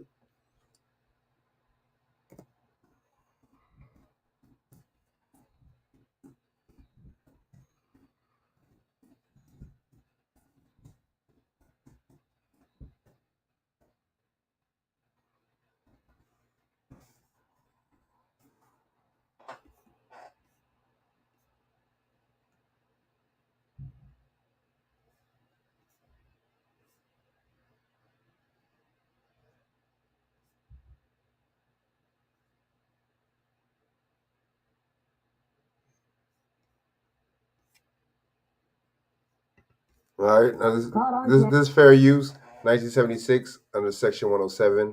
This gives me fair use to report on this video for commentary purposes and educational purposes. All right, let's just check this out real quick, man. Look at this, man. These are the people, the immigrants that people go Google Gaga over. You know what I'm saying? And the people vote. This is the people. You know what I'm saying? That when you vote liberal and even Republicans, a Republican wants to damn their labor too. You know what I'm saying?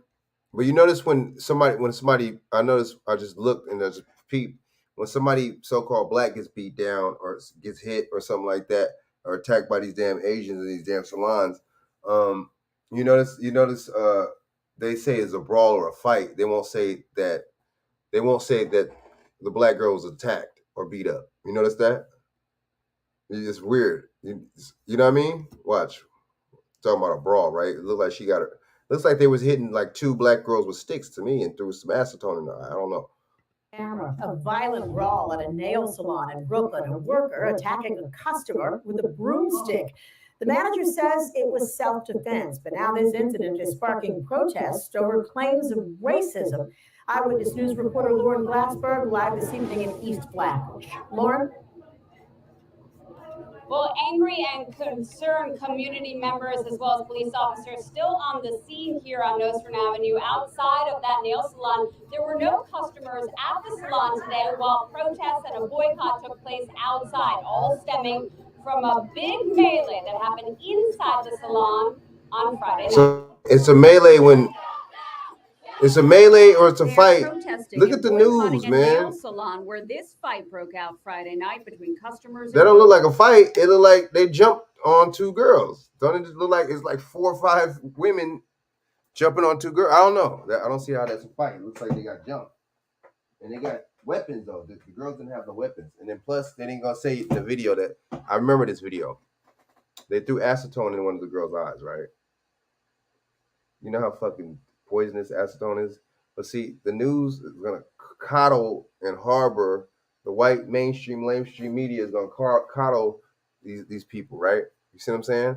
Because keep it 100. The men love the women. The European loves their women, dude. So that's just like a match made in heaven right there. So let's keep it 100.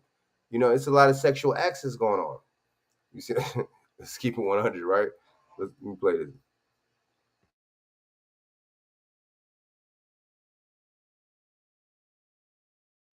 At issue, an unsatisfactory $5 eyebrow wax and a dispute about whether the customers had paid for their pedicures. I just finished the pedicure. Just pedicure is okay. I belong for free for her, no problem. But Abby Moses says her daughter Christina and mother Thelma had paid for their pedicures. Salon workers can be seen trying to keep them inside while police are called. But soon enough, shoving, pushing, punching, and broomstick beating ensues. I want the people that hit my mother, hit my daughter, hit her friend, arrested, and I don't want anyone patronizing this place anymore. Her 21-year-old daughter was arrested, as was 32-year-old Hoye Zhang, a salon worker, both facing numerous charges. This community activist. If you get hit or beat up in the business, how is it your fault? How do you get arrested? These are the business owners. They lock for one. You can't lock nobody in no business, bro. You can't do that, right? Who does that? How? Okay, so there was no receipts. They don't see these motherfuckers are so stupid.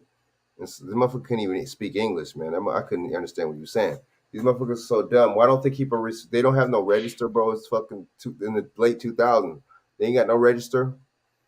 You know what I'm saying? They ain't got no shit, you know, to ring up to where they could keep receipt tabs. If they paid, where's the receipt?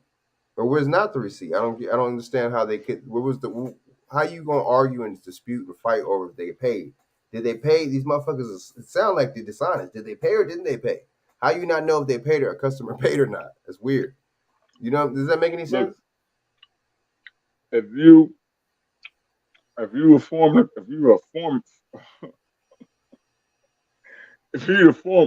can't even get it out, Frank. If you're the foreigner class, you're protected class. If you're black class,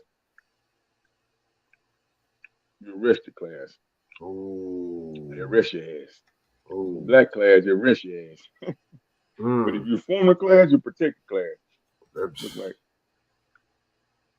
Yeah, David's right. You know what I'm saying? They you know, they don't say attack because they know they view us of having a higher pain tolerance. That's some crazy shit. That's real shit though. It says other salon workers should also be arrested. They need. It's already don't sound right. Why you only arrest one worker? If you assault somebody in your business, but see they're gonna say, oh, it's self-defense. But how you gonna grab a weapon talking about self-defense when it was more of you than them? I don't understand. If you're outnumbered people, why would you grab a weapon? And be like, oh, it's self-defense and shit. Just weak shit. But honestly, they're not gonna get treated like we are because they have a nationality, and two, because you gotta look at it like this too. These motherfuckers, you know, these motherfuckers be like hooking these people up with a form of reparations because they tore their country down and shoot, kill, go to their country and shit. You know what I'm saying? Take resources and shit. You know, experiment on the motherfuckers like they did in Vietnam. And then when the people come over here, they break them off a little something like, okay, you know what I'm saying? We feel sorry for you a little bit. And see, that's bullshit though, because we're POWs in our own land. You know what I mean? We're the POWs and shit of this nation right here. You see what I'm saying? That's the crazy thing about it. We ain't getting nothing. These motherfuckers. But you know what? The cops do you the same way. If you notice, they team up on you. It'd be like one little 10-year-old. The police do you the got same. Multiple motherfucking police coming. You got multiple units coming. You like, whoa, hold on. Whoa. One little bitty old so-called melanated black girl or Aboriginal girl or woman. There's multiple units and shit show up. You like, who? Why have multiple units gotta show up for one little so-called black person? You know what I mean?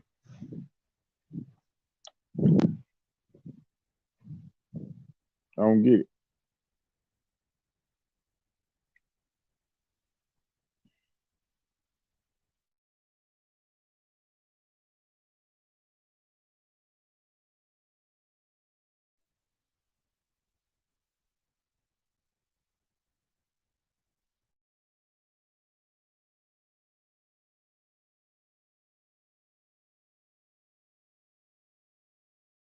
Damn, you said the cops do you like that. Damn, they do, man.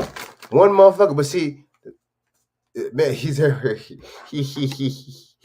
up and buy.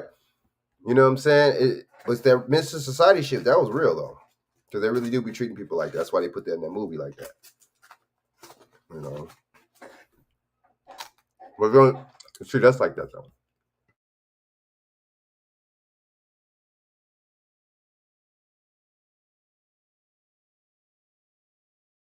Need to be arrested for gang assault. Gang assault in New York State is when 2 or more people go and assault someone. So they need to be treated the way black people been treated forever. If it was a black salon and we did that to any party, we would be locked up. As police escorted other workers past the protesters this afternoon, a detective is hit with something. Later, the gates come down on the salon, but the protest and police presence continues.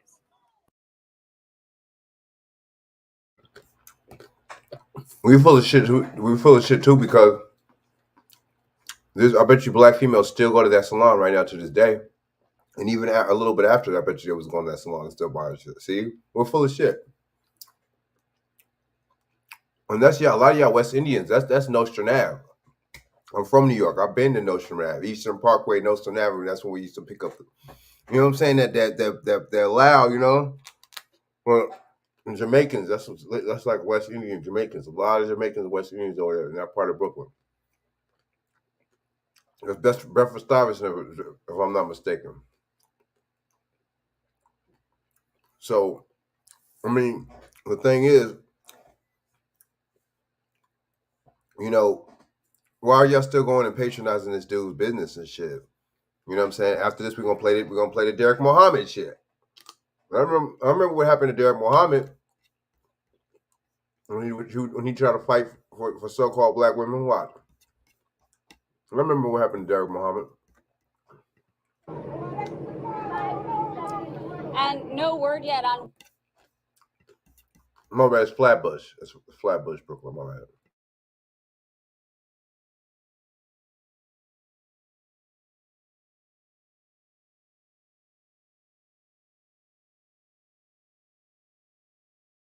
Whether this salon will reopen tomorrow and whether any forthcoming arrests. Question.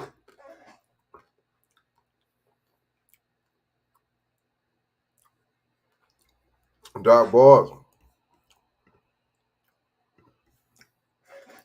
Yo, they question whether the salon would open the next day. See, we that's our fault. That's not the Asian's fault. That ain't the white man's fault. That's our fault. That's our fault. Why are we still going back and patronizing them? That's the women. That's on the women, man. Right?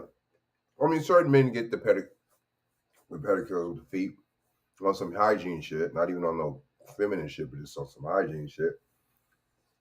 But why? You know, that's on the women though too, man. I'm sorry. Y'all gotta take that L. Y'all gotta be held accountable. It's like some of the men be going to these stores, buying it, you know what I'm saying? The tobacco and the beer and the munchies, whatever, you know what I mean? Like, I remember one time my uncle said, man, yeah, dude was like, yeah, man, I got into it with the dude at the store. I'm like, what happened? Well, man, yeah, we was talking, I was joking, you know, I was doing, you know, like I usually do and shit. And he was basically saying, like, you know, you gotta hurry up and get this, man, you know what I'm saying? Or something. And I'm like, and I said, did you still buy that shit? He was like, yeah. I'm like, nigga, I see why he talking to you like that. He talking to you like that because, you know, you're still gonna buy whatever. Like, see, you gotta, at that point in time, you gotta think, you know, I work hard for my money, man. I'm not gonna spend with these motherfuckers. Fuck that. You know what I mean? I'll take my money somewhere else. Where I'm, you know what I mean? Where I'm, you know, where motherfuckers actually want my money. See, they know that they could disrespect us because there ain't gonna be no consequences from us or the people that supposedly represent us. Right?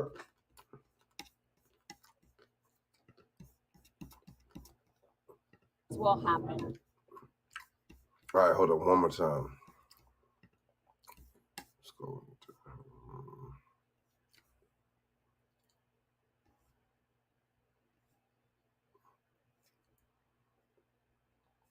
Hold up on.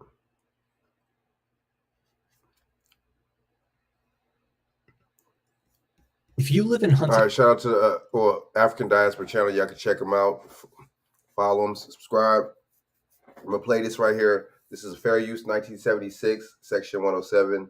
Gives me fair use to report on this video for educational purposes, right? And commentary purposes and criticism purposes. Now look what this dude did, man. He go out his way, you know, to protect so-called black women, man. And, you know, he try to, you know, because I guess old girl got hit or whatever, assaulted, whatever in the store, you know what I mean? He goes back, throws a rock into the damn window, you know what I'm saying, breaks it, messes with the establishment, you know what I'm saying, the flow of the money or whatever. You know what happened? Guess what happened to dude? I'll take a big guess what happened to dude. Nothing. The next day, They sold out in that motherfucker, man. Check this out. Huntington Beach are interested in getting LASIK and want to save money? Listen up. The Global LASIK and Cataract Institute is looking to give a significant LASIK discount to 5 new patients this.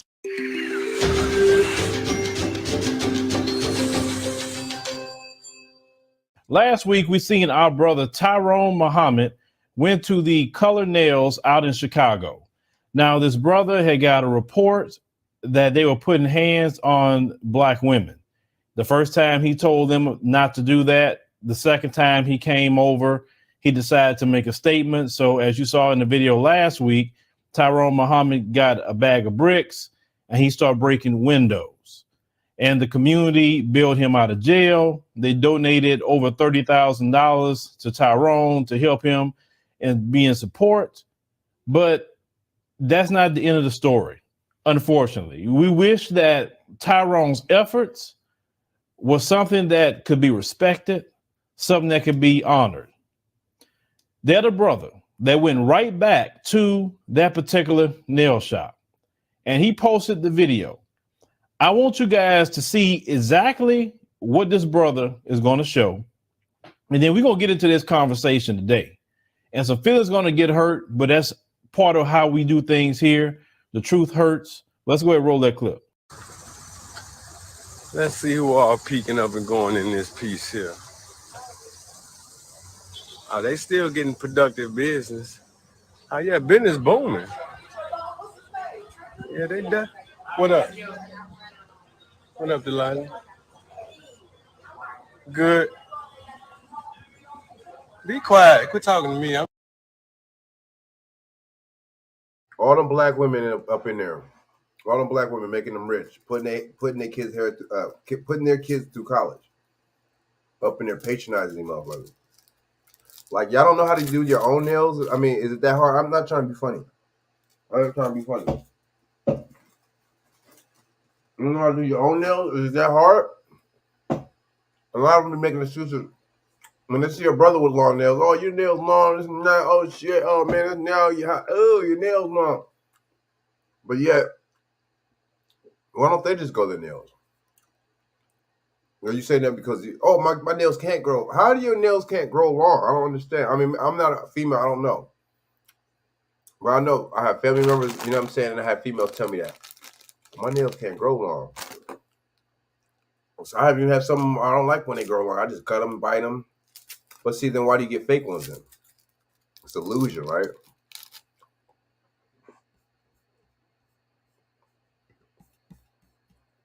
I'm just checking stuff out.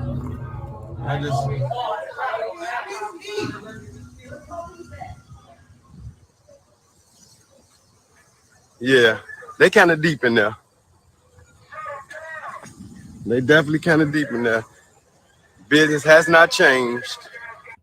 So boarded up windows and all, the brother walked in, as you can see, just checking it out, and is full of sisters sitting in there wanting to get their nails done. Their dignity and self-respect is worth a fake nail that don't grow out their hand. They don't care if Tyrone took a stand for them. There were many brothers in that comment section of the video was saying, I don't know why he's doing this. He's going to get himself in trouble for nothing. Watch it go right back to that shop. Brothers were saying, this is why I won't do anything, because it's not being respected. Now, Tyrone, in my opinion, he said brothers in the comment section. Oh, like brothers like us that are saying that. Oh, okay. Them brothers are right, dude. I mean, man, they read in my mind. They read in my mind. Why are you going back there? See, we don't care, man. See, let's just be honest. Just like motherfuckers don't be caring about the kids. Let's just be honest. Stop. Let's just stop it.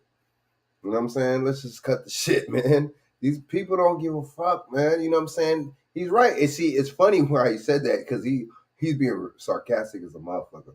He said that pride and dignity. There is no pride and dignity. You know what I'm saying? Yeah, they're independent victims and shit.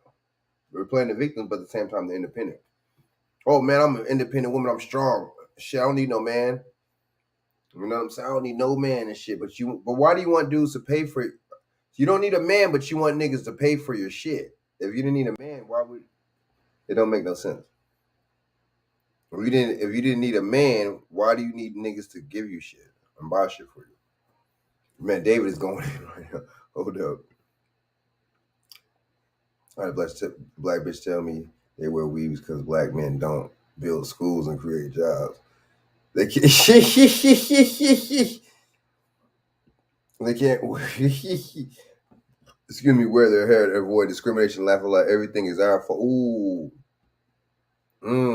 Strong and independent victim. Black women need black men. Don't protect us. Also, black women, we need our weaves. Oh man, we going. I mean, let me play some of this video, man. His efforts were honorable. His efforts was great. And a lot of people support Tyrone. I support the brother. I definitely support him having the money given to him by the community. But at the same time, Tyrone himself saw the women going into that shop. She must not believe in domestic violence. And we fighting for her, but she said leave them people alone. Well, y'all got to understand, everybody don't have the same concept. You can't judge them. That's the problem. Leave these people alone. You are the people. She actually said that. Leave. What are these people doing for you besides putting fake nails on you? See, you don't look no more beautiful than you already when you went in there. Hold these individuals accountable. And in this How are women fight? See, you do something for you. See, man. Oh my God. See, you do something for the women, and then they go off on you and fight. You want to fight you. We can't. No, but y'all can't just lie and sit here and lie and tell me that we love our people and I love our race, because it's obvious we don't. Like, dude, man, motherfuckers, you know what I'm saying? Like, how are they tripping and talking shit to him? We fucked up, man. We are fucked up. We got it bad. We got it real bad. Hold up. Talking about leave the people alone. Damn. I wonder if this was the other way around, Asian women be telling Asian men to leave the people alone when they try to honor and to protect them. Or I don't know.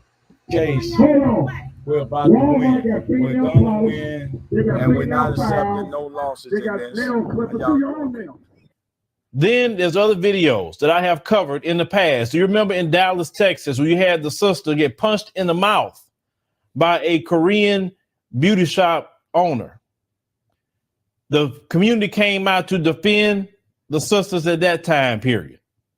And then when this man said, I'll give y'all 50% off of everything in this store, there was, if you remember, a line of them lining up to get products from a man that punched another black woman in the mouth.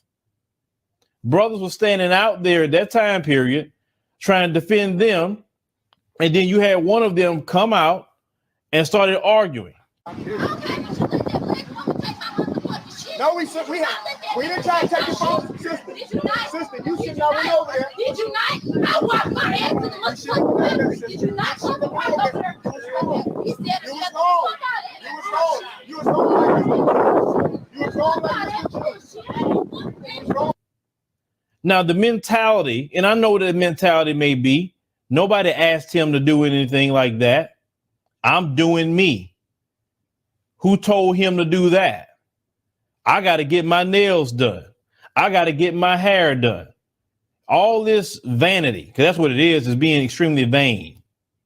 The people that's going to these places, they have talked about it many times. I posted on my community tab, many other people.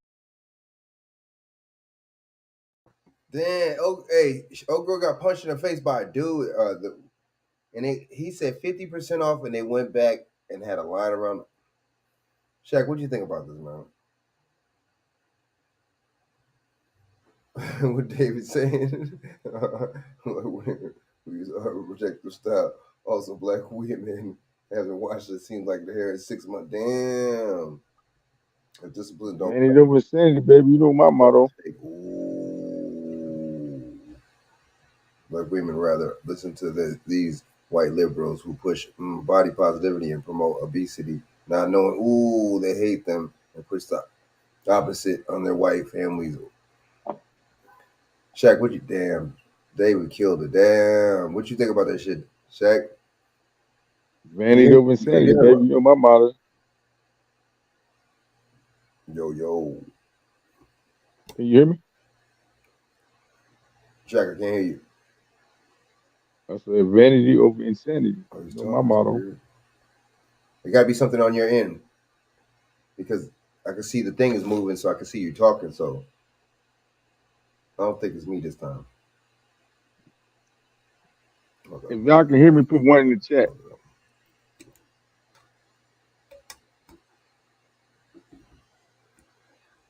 All right, yo. Okay, unmute and say something. Mic check. Okay, yep. That was weird. I said, you know my motto. Vanity over insanity. These motherfuckers. What it is. But look, oh boy punched her in the face, and he said 50% off, and there was a line around the corner. What do you think about that, man? A line around the corner, man. Seriously, man. Not even like no joke. Like, oh, damn, man. What the fuck?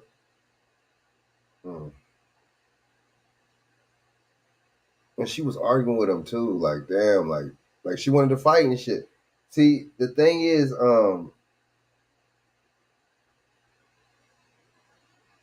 I think cats gotta stop fucking with these type of broads, man. Broad with the extra snuffleupagus eyelashes and the claws and the not even, we don't even wear weaves no more. It's wigs now with the lace front. You know what I'm saying? Fronting with the lace front. But don't Scott right there, that nigga got a lace front on, don't he? He got a lace front beard and a lace front hair, don't he? Unit boy. You got that unit. You stupid, bro. You got that unit. You burnt out. You got that unit. You know damn well that nigga, old as he is, his hair ain't that jet black. Yellow as he is, as light as he is, his hair ain't that jet black. It's on his face and on top of his head. Come on now, Frank. Stop. Stupid, bro. Oh, that shit got me down. Stop. No, Scott gotta stop, yo. He gotta stop. He got that lace front. He gotta stop. People can post things on Twitter, Instagram, etc. that there's 12 nail salons in the Chicago area that's black owned, and they will not go and line up and give money to their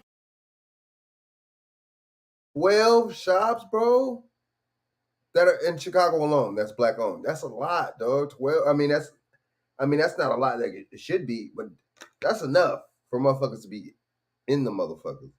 12. What the fuck are these people? There's only an east side. There's a west side and a south side of Chicago and the north side. Only like 3 sides of Chicago. Why are you not? She's stupid. But what you think about that, man? That shit weird, huh? See, there's no excuse, man. And you know what the same females will say? I remember, who was it? Was it me and somebody on the show? I don't know who it was, and I was going back and forth with her. I think I told her, I'm like, nah, y'all try to say, y'all always try to use that same excuse that black businesses, man, they're so expensive. They be overcharging and all this. That's just an excuse, man. Oh, they're you know what? They do horrible business and shit, like. But dude, so we made all these damn inventions. You mean to tell me we're not good in business and shit? All these inventions we made. This is motherfuckers. We just like to praise other people, dude. That's what that shit is, man. Do they tell Louis Vuitton that Louis Vuitton is too much? Do they say Mercedes-Benz and BMW? Do they when they go to Mercedes-Benz, Audi, BMW? Do they tell them that they too much? That's a good point. There you go. Michael Kors. They say Michael Kors too much. Oh, that Chanel too much. Wow. They don't. Wow. Yeah, they praising. I'm just saying. Somebody's the higher being. Somebody's the more of the superior being over here, and it's not us. To them, they praising, dude. I mean, if you just straight up come out like that, then I could respect that. But you over here, bull. You know what I'm saying? Like, that's what you obviously what you're doing. You're praising these motherfuckers. Like, let's give it 100. You know what I'm saying?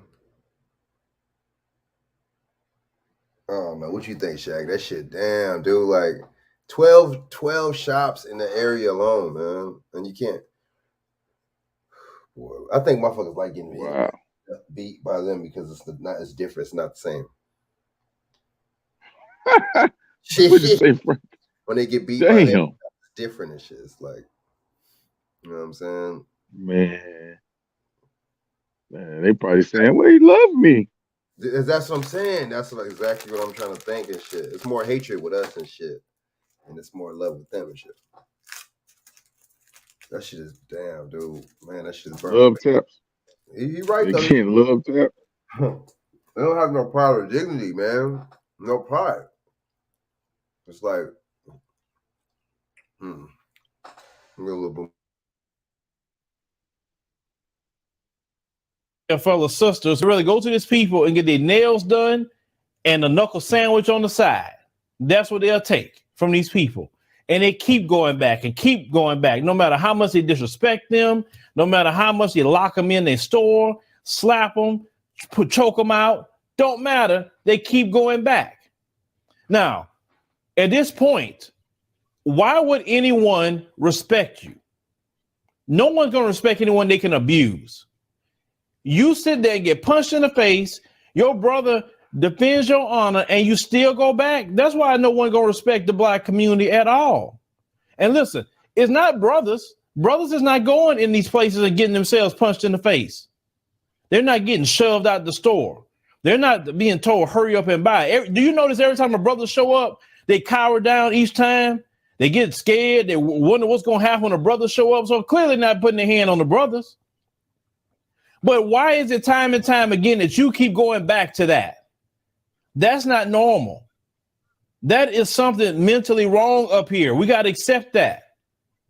And if you have to take an issue with what I'm saying, you part of the problem. Because you know good and well there's issues and problems in the community, and you that kind of person and don't want nobody to talk about it. That is hurting our progress. How is it you sitting up there allowing people to come into your community, abuse you, and you still give them money? Let you go put up a business.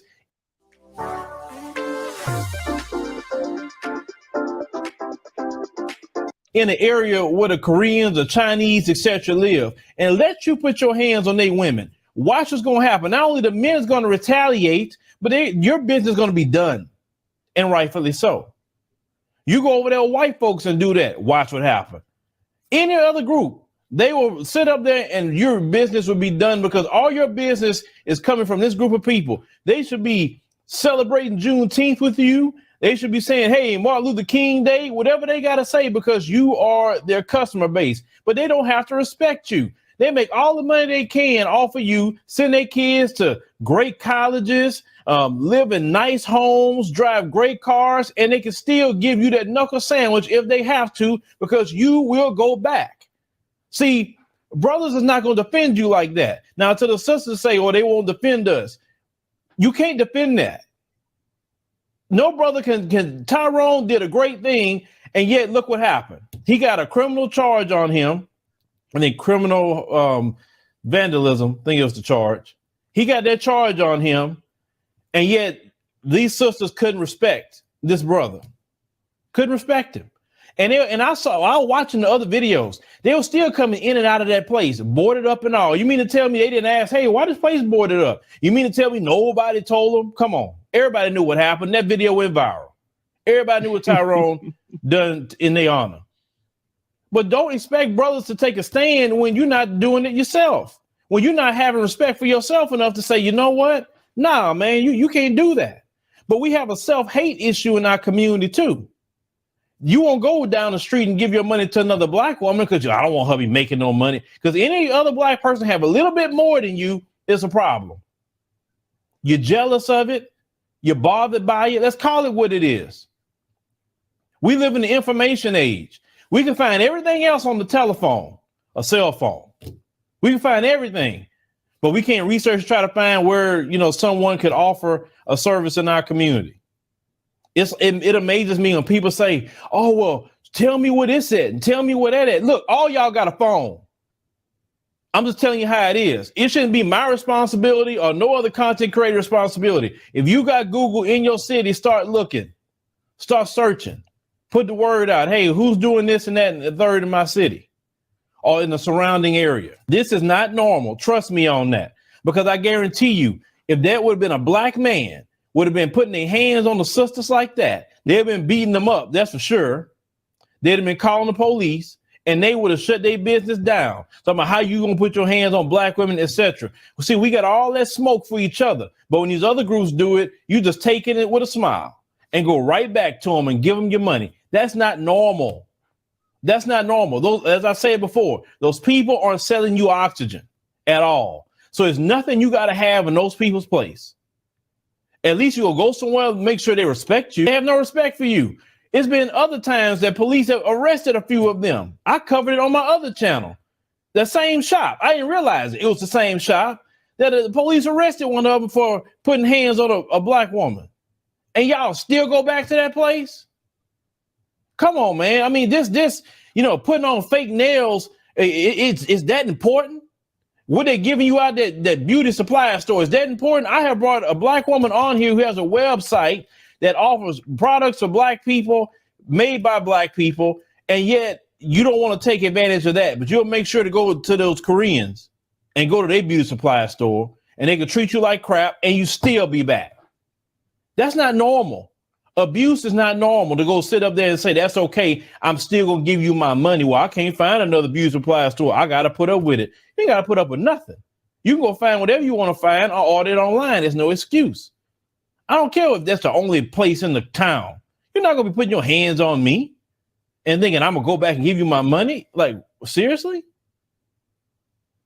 I mean, that is mental illness. That is completely mental illness. And we don't call out the mental illness in the black community and try to mask it and say, don't be talking about that. We shouldn't be putting our business out. Stay on code. They that's another thing. They like to use stay on code to cover up messed up behavior in our community too. Stop misusing that word. Because that word was not meant to cover up behavior. And yes, we're going to talk about it because you're doing it publicly. Yes, we're going to talk about it. If you have some sort of self-respect, you should not be going to those people's places. Now, I can't really do what I really would like to do because I learned over the years when men really drive the point home about what some of the women do in our community is never received well. But this is a challenge to the sisters. You got to speak up on what they're doing, your fellow sisters. I know from what I've seen, you guys have this strict code. You don't like to go at them like that. I've seen it for years. And the few women that will do it, they're attacked heavily. Oh my God, they're attacked. But the fact is, the whole world, you go from this chicken sandwich now to this nail shop. In 2 weeks, just major L's all over the place. And yes, we got to call this mess out. Just much I would call out them in South Africa for doing the thing they did with this looting and everything against other black people. I'm going to call you out right here too. When you're sitting up here going and filling up these people's nail salon after your brother take a stand to defend your honor. Ain't no brother going to defend you. You're going to keep doing that mess. What brother going to stand up for what? When you go right back in there, what it may say, that's not all of us doing that. You're right. Didn't say that. But they don't have enough pressure applied to them from the women, more so the women, I'm going to say, not enough pressure applied to them to say, what you doing in here? It should have been women going in there and checking them. Women making them feel so uncomfortable that they going to get up and leave. That's what it's going to take. The women going to have to do it. Damn, they ain't going to do it, though. They ain't going to do it. Certain ones would, you know what I'm saying? But then there's just them certain ones are going to be doing it, and then the other ones ain't going to be doing it. It's not. No. I mean, he got a point though, man. What's up, man? I mean, gotta start stepping it up. You know, gotta start stepping it up. That's real. You know, that shit's not cool, man. You know, to let them beat up on us and treat us in your kind of way, and you know what I'm saying, and throw acetone in our face and hit us with some karate chops and fucking belts. I mean, broomsticks and shit. That shit ain't cool. You know what I'm saying? So it's like, what's really good with that? That's my question. You know, what's really going on with that? You know, that shit is weird, man. Like you know, like he's right though. You know, where's the women at? Why are they not? Right? Y'all the ones being victimized by these people right in the motherfucking places. Am I right or wrong?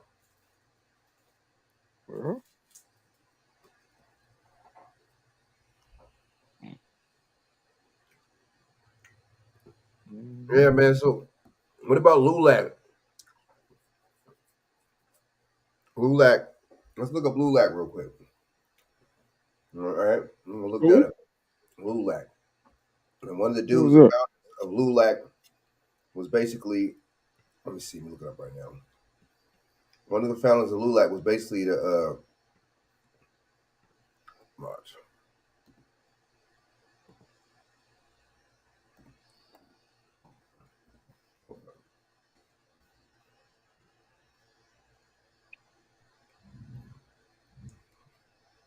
All right, let me see.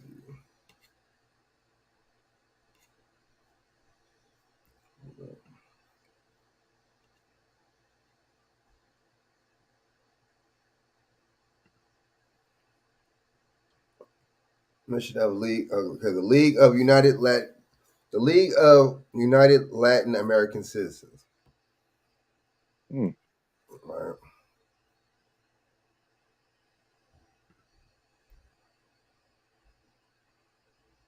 Hold up, okay.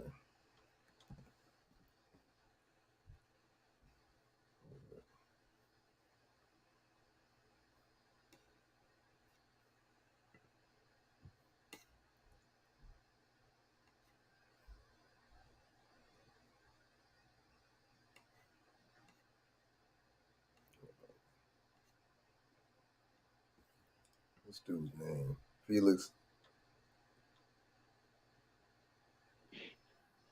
Okay, it was okay. Perfect. Now this is how they feel about us, right? This don't have nothing to do. And see, remember when S-Bone was on here? Remember I played this too. You know, rest in peace, S-Bone, man. But remember when he was on here? I played this. You know what I'm saying? I played this about the LULAC thing, and I played what old boy said. You know what I'm saying? Let the Negro be on his own. We don't want to help him. We don't want to support him at all. And this is supposed to be the president, right? Hold up.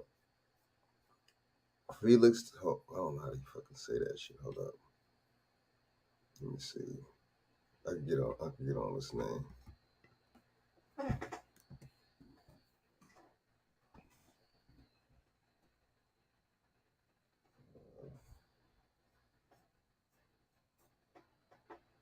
Oops.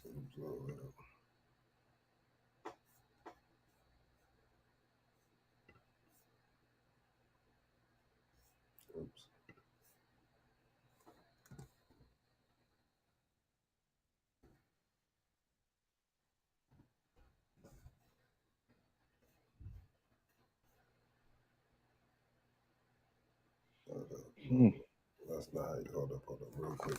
Check. I'm exposed to shit, man. What the hell?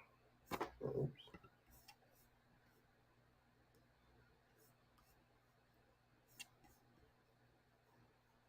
Hold up.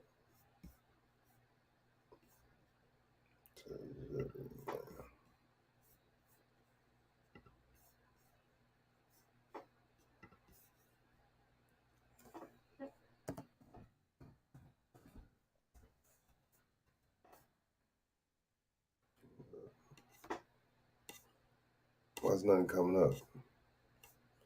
Well, I could get on what's the name. Let me look it up on what's the name.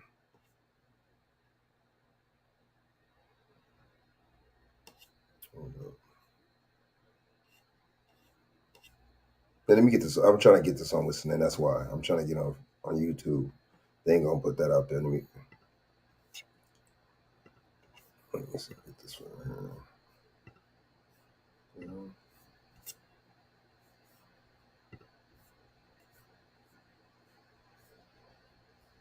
Hold up.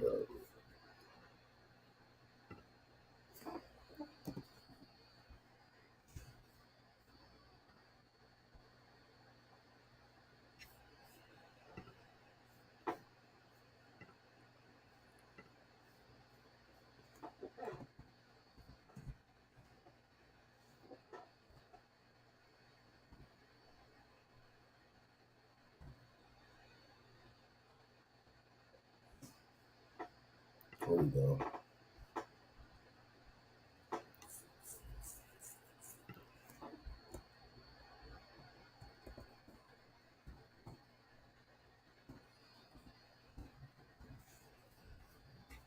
This is him right here.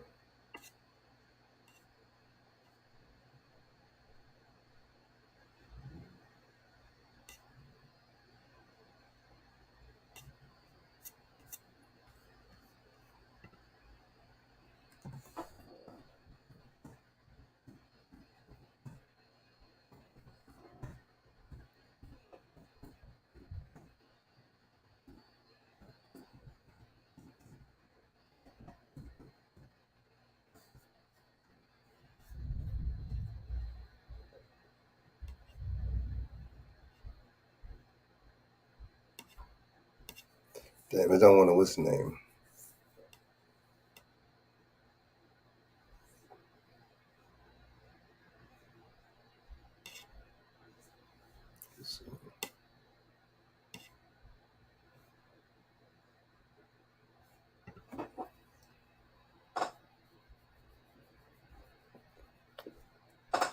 Let me see.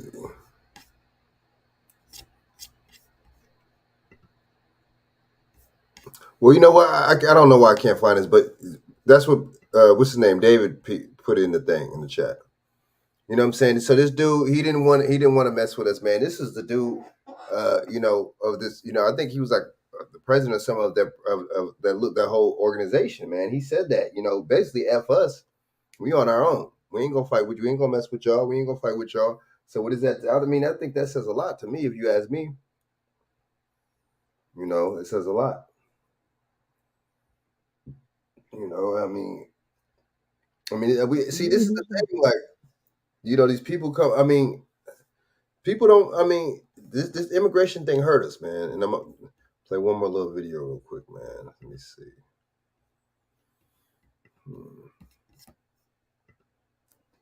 Because they put these people in our communities, man. Or we don't have no communities no more because they're in our communities now, and we integrated. You see what I'm saying? Okay, so.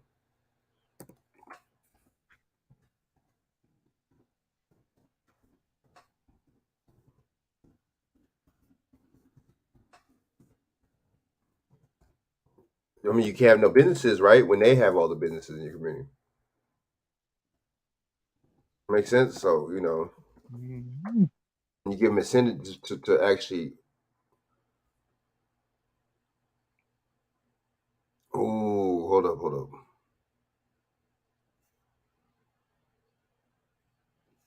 All right, play a couple of videos.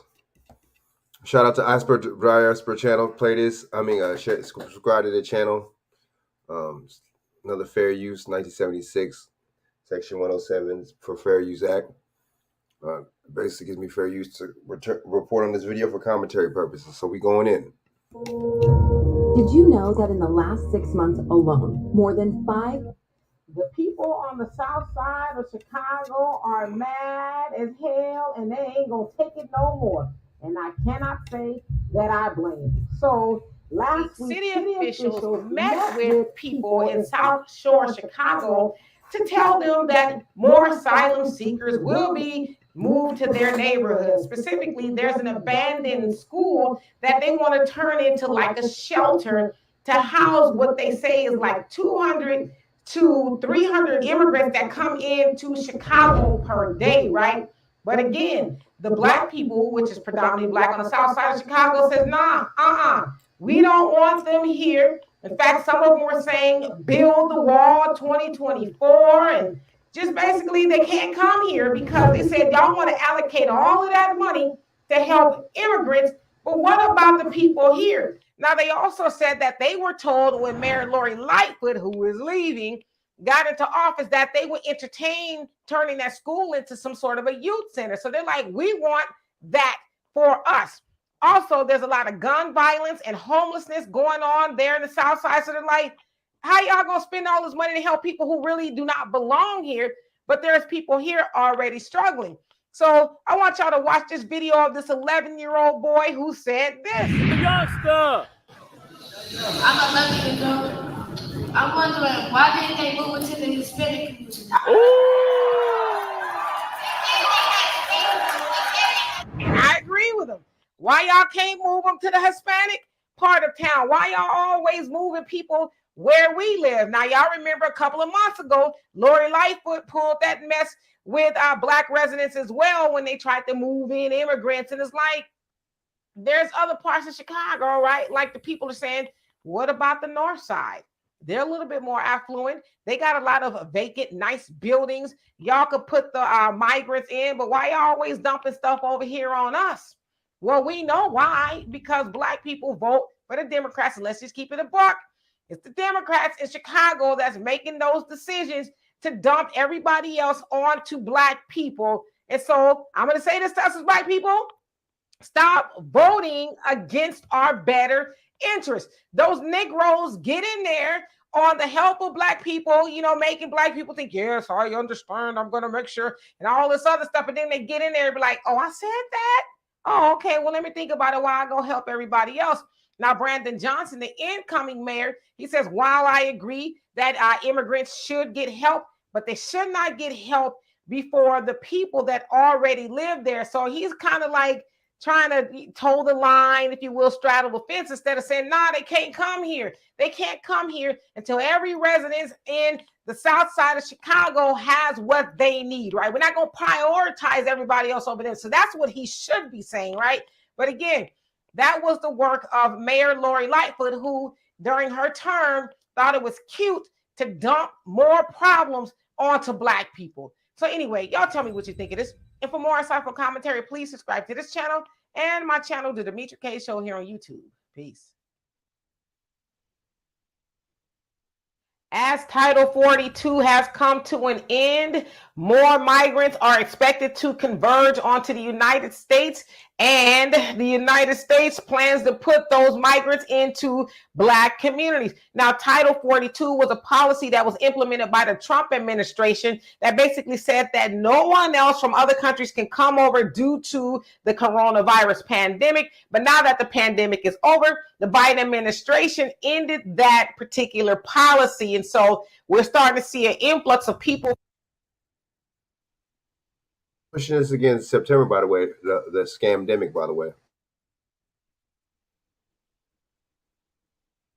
For another video. From all over coming over to try to seek asylum. All right. So y'all remember in Chicago, the South Side to be exact, they being city officials continue to try to anyway put migrants into Black communities. Well, the Black residents said, nah, we good. We don't want no more. And in fact, we are going to sue you because you guys said, you guys being the Chicago public schools, said that any vacant schools will be used for the fire and police department. And that contract was supposed to last until 2028. But the residents are like, well, you guys are not honoring that contract because now you want to put migrants over there. They're also saying, y'all got almost $130 million to help people who ain't really supposed to be here, but y'all don't have that money to help us. We've been asking for a youth center and for y'all to get rid of gun violence and all kind of other things that plague Black communities in Chicago, but somehow y'all don't have the money for that.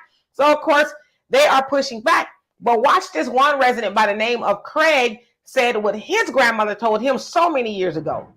I did get placed on a wait list, but I was told that the immigrants was taking priority. See, that's a story that a lot of people don't know, and it hurt me. I'm like, oh, wait a minute. I understand we need to be humanitarian, but these people are that my participants are third and fourth generation Chicagoans, born, bred, fed, and raised here. My grandmother, Mayrella Carrington, rest in peace, always said, Craig, charity starts at home first, and then it go abroad. So as you also heard him say that he tried to apply for housing, but he was put on a wait list and he's still waiting. But you see all these immigrants come over and they're getting housing, right? Because one of the schools there in South Shore, they wanted to do up, if you will, to make it livable for immigrants. And they're like, well, I need a place to stay, right? So I am not mad at them. But what I love more than anything about this story is that Black people are starting to wake up. Now, it is said that the majority of Black voters in Chicago did vote for Joe Biden. And so it does my heart good to see them waking up. And hopefully they start to say, all right, we voted the wrong way long enough. Now let's vote the right way, whatever that is. Now that means somebody who is going to come in and actually help Black people and not use Black people. And so I hope that I see Black people wake up all over the United States the same way they have in South Side of Chicago and say, you know what? We ain't going for it unless you guys do something for us. So y'all tell me what you think of this. And for more insightful commentary, please subscribe to this channel and my channel, The Demetra K Show, here on YouTube. Peace. Man, look, and that, man, this I could have like 3 or 4 videos of this title alone. You know what I'm saying? Just showing all it. Shaq, what you think? That's crazy, man. Huh? That's like, damn, man. You know what I'm saying? That's why we don't have no communities, man. You know, the European, everybody just dismantled our whole, you know, economic like existence, man. You know, they messed up the, you know, messed us up economically, man, and made it to where, you know what I mean, and messed up our homes too, and messed up the family structure, and you know, all these other, you know, groups come over, you know, where we dwell, supposed to be our so-called neighborhoods, and now all of them got businesses in our neighborhood. It's crazy. You know, they send them right where we at. They don't send them where nobody else is at. That's just interesting. You know, and we be you know, we be supporting their businesses too, which is crazy to me. We be supporting their businesses like a mug, man. I'm like, What you think, man? That shit's crazy, Shaq, man. That shit's fucking off the hook. How we gonna change it, man? We gotta, man. I think that putting that money together, I think, you know what I'm saying? But see, we got these like these Masonic groups, and we got these gatekeepers, and you got these pastors, preachers, and politicians, and all these people against us too. You know what I'm saying? So that's gonna be hard because they're not with us. They you know, if you any kind of liberal pushing any kind of liberal something, and you're a Black politician, I have to look at you funny. I have to. I can't. And the conservative Black politicians always try to make it seem like, oh, y'all just trying to play the victims and this and that and this and that, and they try to make it seem like they ain't really nothing wrong. That there really is no systematic oppression, right? So, you know, both of them ain't really. They're both steering us wrong. They're both full of shit, if you ask me. You know, I mean, they could beat us up, they could hit us, they could assault us, they could, you know, take money out of our kids' mouths and out of our mouths. They could do all that. You see what I'm saying? But at the same time, we're still going to go back to them. We're still going to support them. It's interesting. We crazy, man. It's just like an insane kind of thing that we got going on. A cognitive dissonance type thing. You know what I'm saying? It's just like when we learn, man. We got to get rid of these politicians, man, these pastors and these preachers. We got to get rid of these people. Once we get rid of them, I think that'll be a big start. But then they connected and they locked in with these secret societies. So, you know, how's that going to work? You know?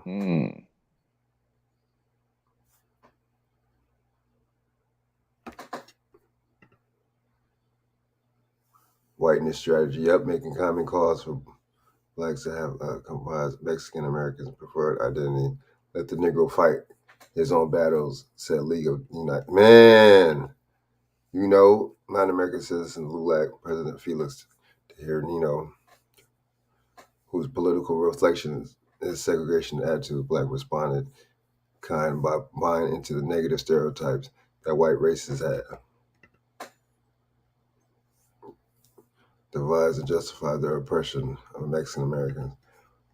See, they complained about getting treated. See, they must, I think they look at the European as a higher being too, though, certain other groups too. But, you know, oh man, they'd be mean to me. That, you know, the big bad establishment is, you know, saying racist stuff about us. But at the same time, let the Negro be on his own, though. It's just weird to me. So don't complain about motherfuckers treating you like that if you want to treat us like that.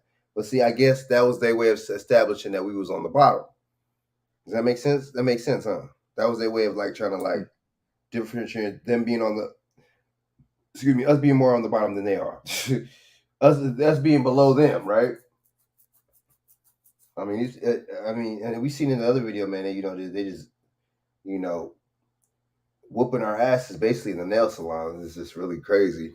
You know what I'm saying? They still, I mean, if you really go back and buy a line around the corner, you go back and you patronize these motherfuckers even harder than you did before because they have a 50% offset. We're crazy. And that's where, that's why we don't aggregate our money, because it's going to fucking, it's weaves, wigs, nails, and to brothers, it's going towards motherfucking lean. It's going towards motherfucking fentanyl. That shit is going towards face tats or tattoos. A bunch of stupid bullshit. You know, niggas are renting cars because a lot of times niggas don't be owning these cars. Certain kind of foreigns that they so-called quote unquote. So you know, we spend our money just to try to be vain, just like everybody else, and show, or even more than them and shit, because other groups really kind of like get the value of the dollar a little bit more than we do. So, and just they take it seriously. That's what it is. We don't take it seriously. Everything is about games and fun. You know what I'm saying? We're not, you know, which is weird because these motherfuckers, they ain't playing no games. These other groups, they're not fucking around. So, what's really, you know, the case of really, what was really, you know, how all this stuff works is really, you know what I'm saying, an interesting factor that's going to play out in the situation. You know what I mean? It's going to keep playing out. We keep it, you know, like you say, Shay, what we get played, they get paid. You see what I'm saying? That's how that works, and that's going to keep that. You know, you got LULAC, they don't like us, they don't fuck with us. You got these Africans don't fuck with us. You know, I had a bro, you had a broad mess with the broad. You know what she told me? Co-sign for an apartment for her. I said, you must be out your mind. Damn. That's not some shit you tell. I said, don't you know that's some shit you ask your family member? You don't ask me no shit like that. Are you serious? So the thing is, you know, these people just don't respect us, man. You know what I'm saying? It don't matter where they're from, man. You got the Ukrainians coming over here. You got the Ukrainians over there. I mean, them giving billions of dollars to them over there. Because there's a lot of it's a lot of Cree people over there. What's his name's a Cree person, Zelensky. So they gotta, you know, feed that all that over there. You know, the brainwashing, the propaganda that they push over there, the damn selves. You know what I'm saying? I mean, it's just interesting, man. It's interesting how all this stuff is playing out, man. It's interesting how this stuff is playing out. But I'm gonna break down on this next video, man, the Hawaii thing, man. This whole Hawaii situation, man. The people basically got smoked out of their land.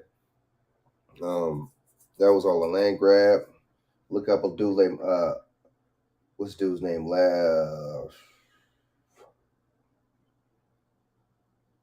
Larry Ellison. Excuse me, my bad. Larry Ellison. Look up Larry Ellison. My bad. The thought almost escaped me for a second. Larry Ellison, a billionaire investor. This dude is no joke. Y'all check him out. This dude is not playing.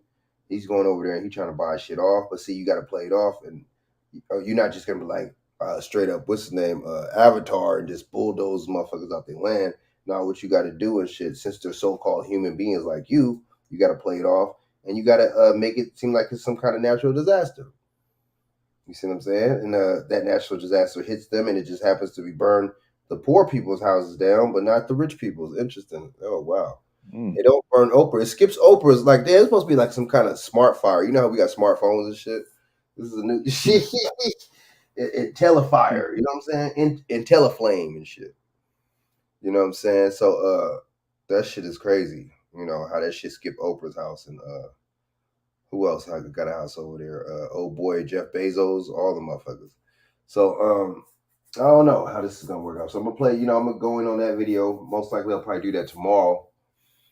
I just gotta keep coming back and back with these videos, man. I gotta stop playing, man, and just start being more serious with this shit and being more serious with shit that I really want to do instead of being serious about working, because that's a bunch of bullshit. That just provides you with temporary currency. You know what I mean? But this is more of a passion right here. You know what I'm saying? So yeah, man. So I'm gonna do a video on that. I got it going on this Freemasonry with Africa. Ooh, I shouldn't have said it. We're gonna go in on that. If not tomorrow, I might do that one tomorrow or Saturday, or you know what I mean, or over the weekend. But that one's good right there. We're gonna do that. We're gonna expose y'all. I bet you no people did not know that Africa had Freemasonry. If you really think about it, you're not gonna think that. You know what I'm saying? So yeah, we're gonna go in on that one too.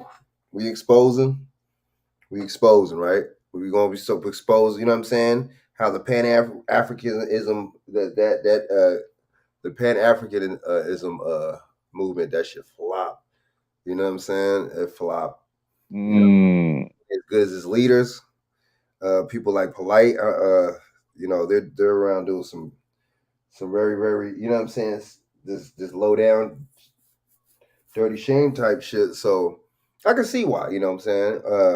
Like I said, you're only as good as your leaders, man, or people pushing the information, the knowledge. So yeah, they getting clown over there on the internet as we speak. You know what I'm saying? And now provide me a place in Africa, dude, and we could talk. Provide me, you know what I'm saying? Proof. You know what I'm saying? We could talk about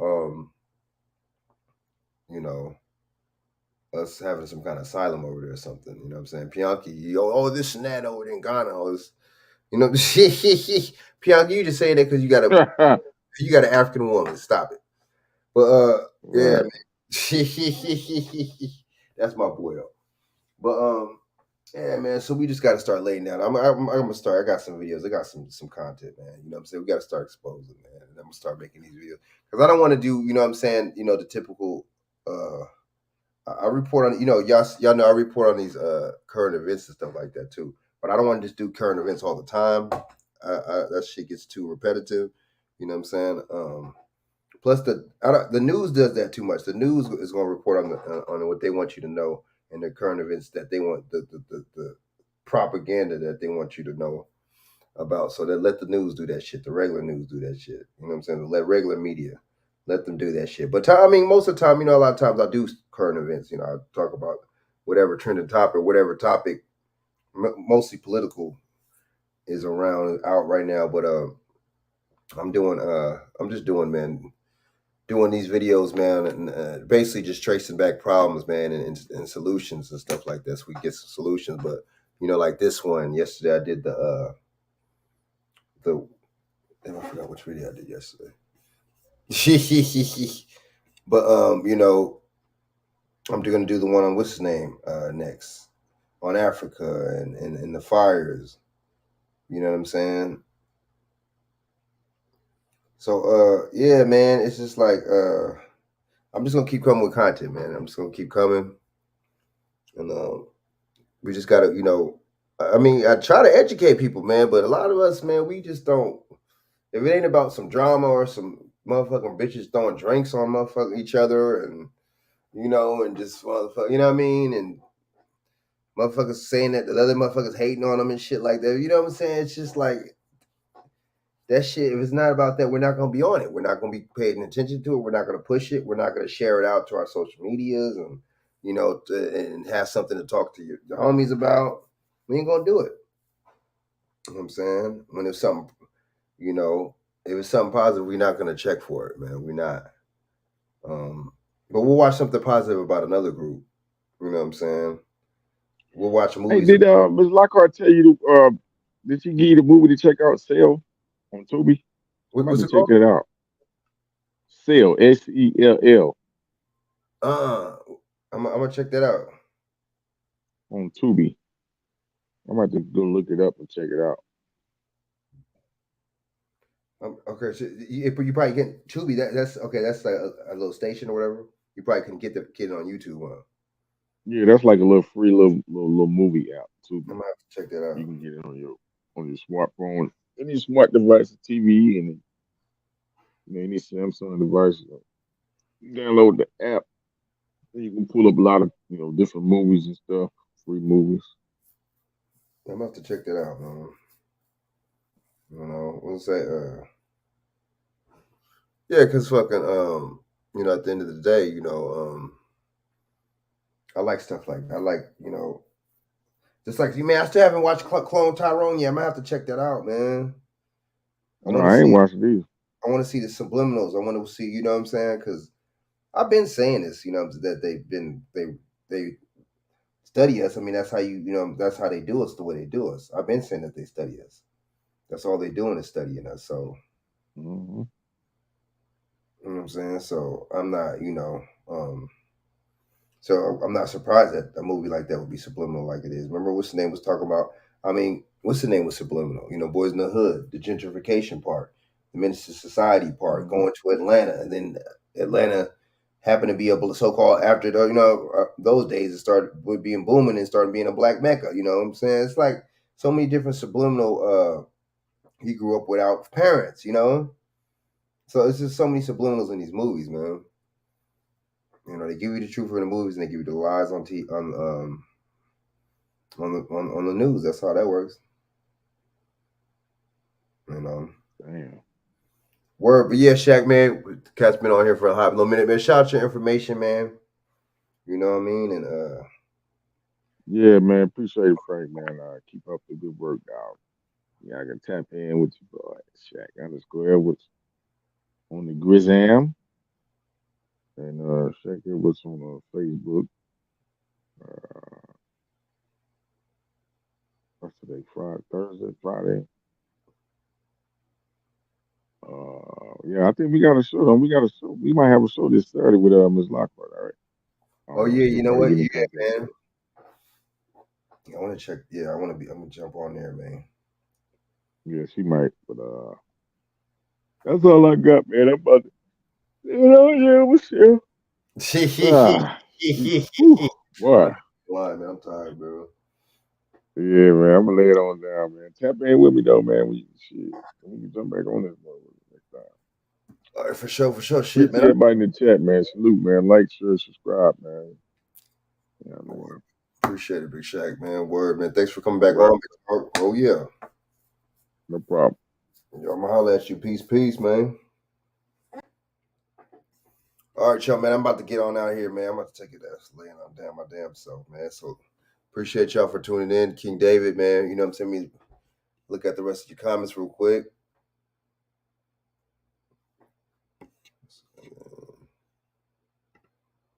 We gotta cause a recession in the weave, man. In the weave economy, exactly. It's gonna be bitches that use money for weaves. Damn, it is.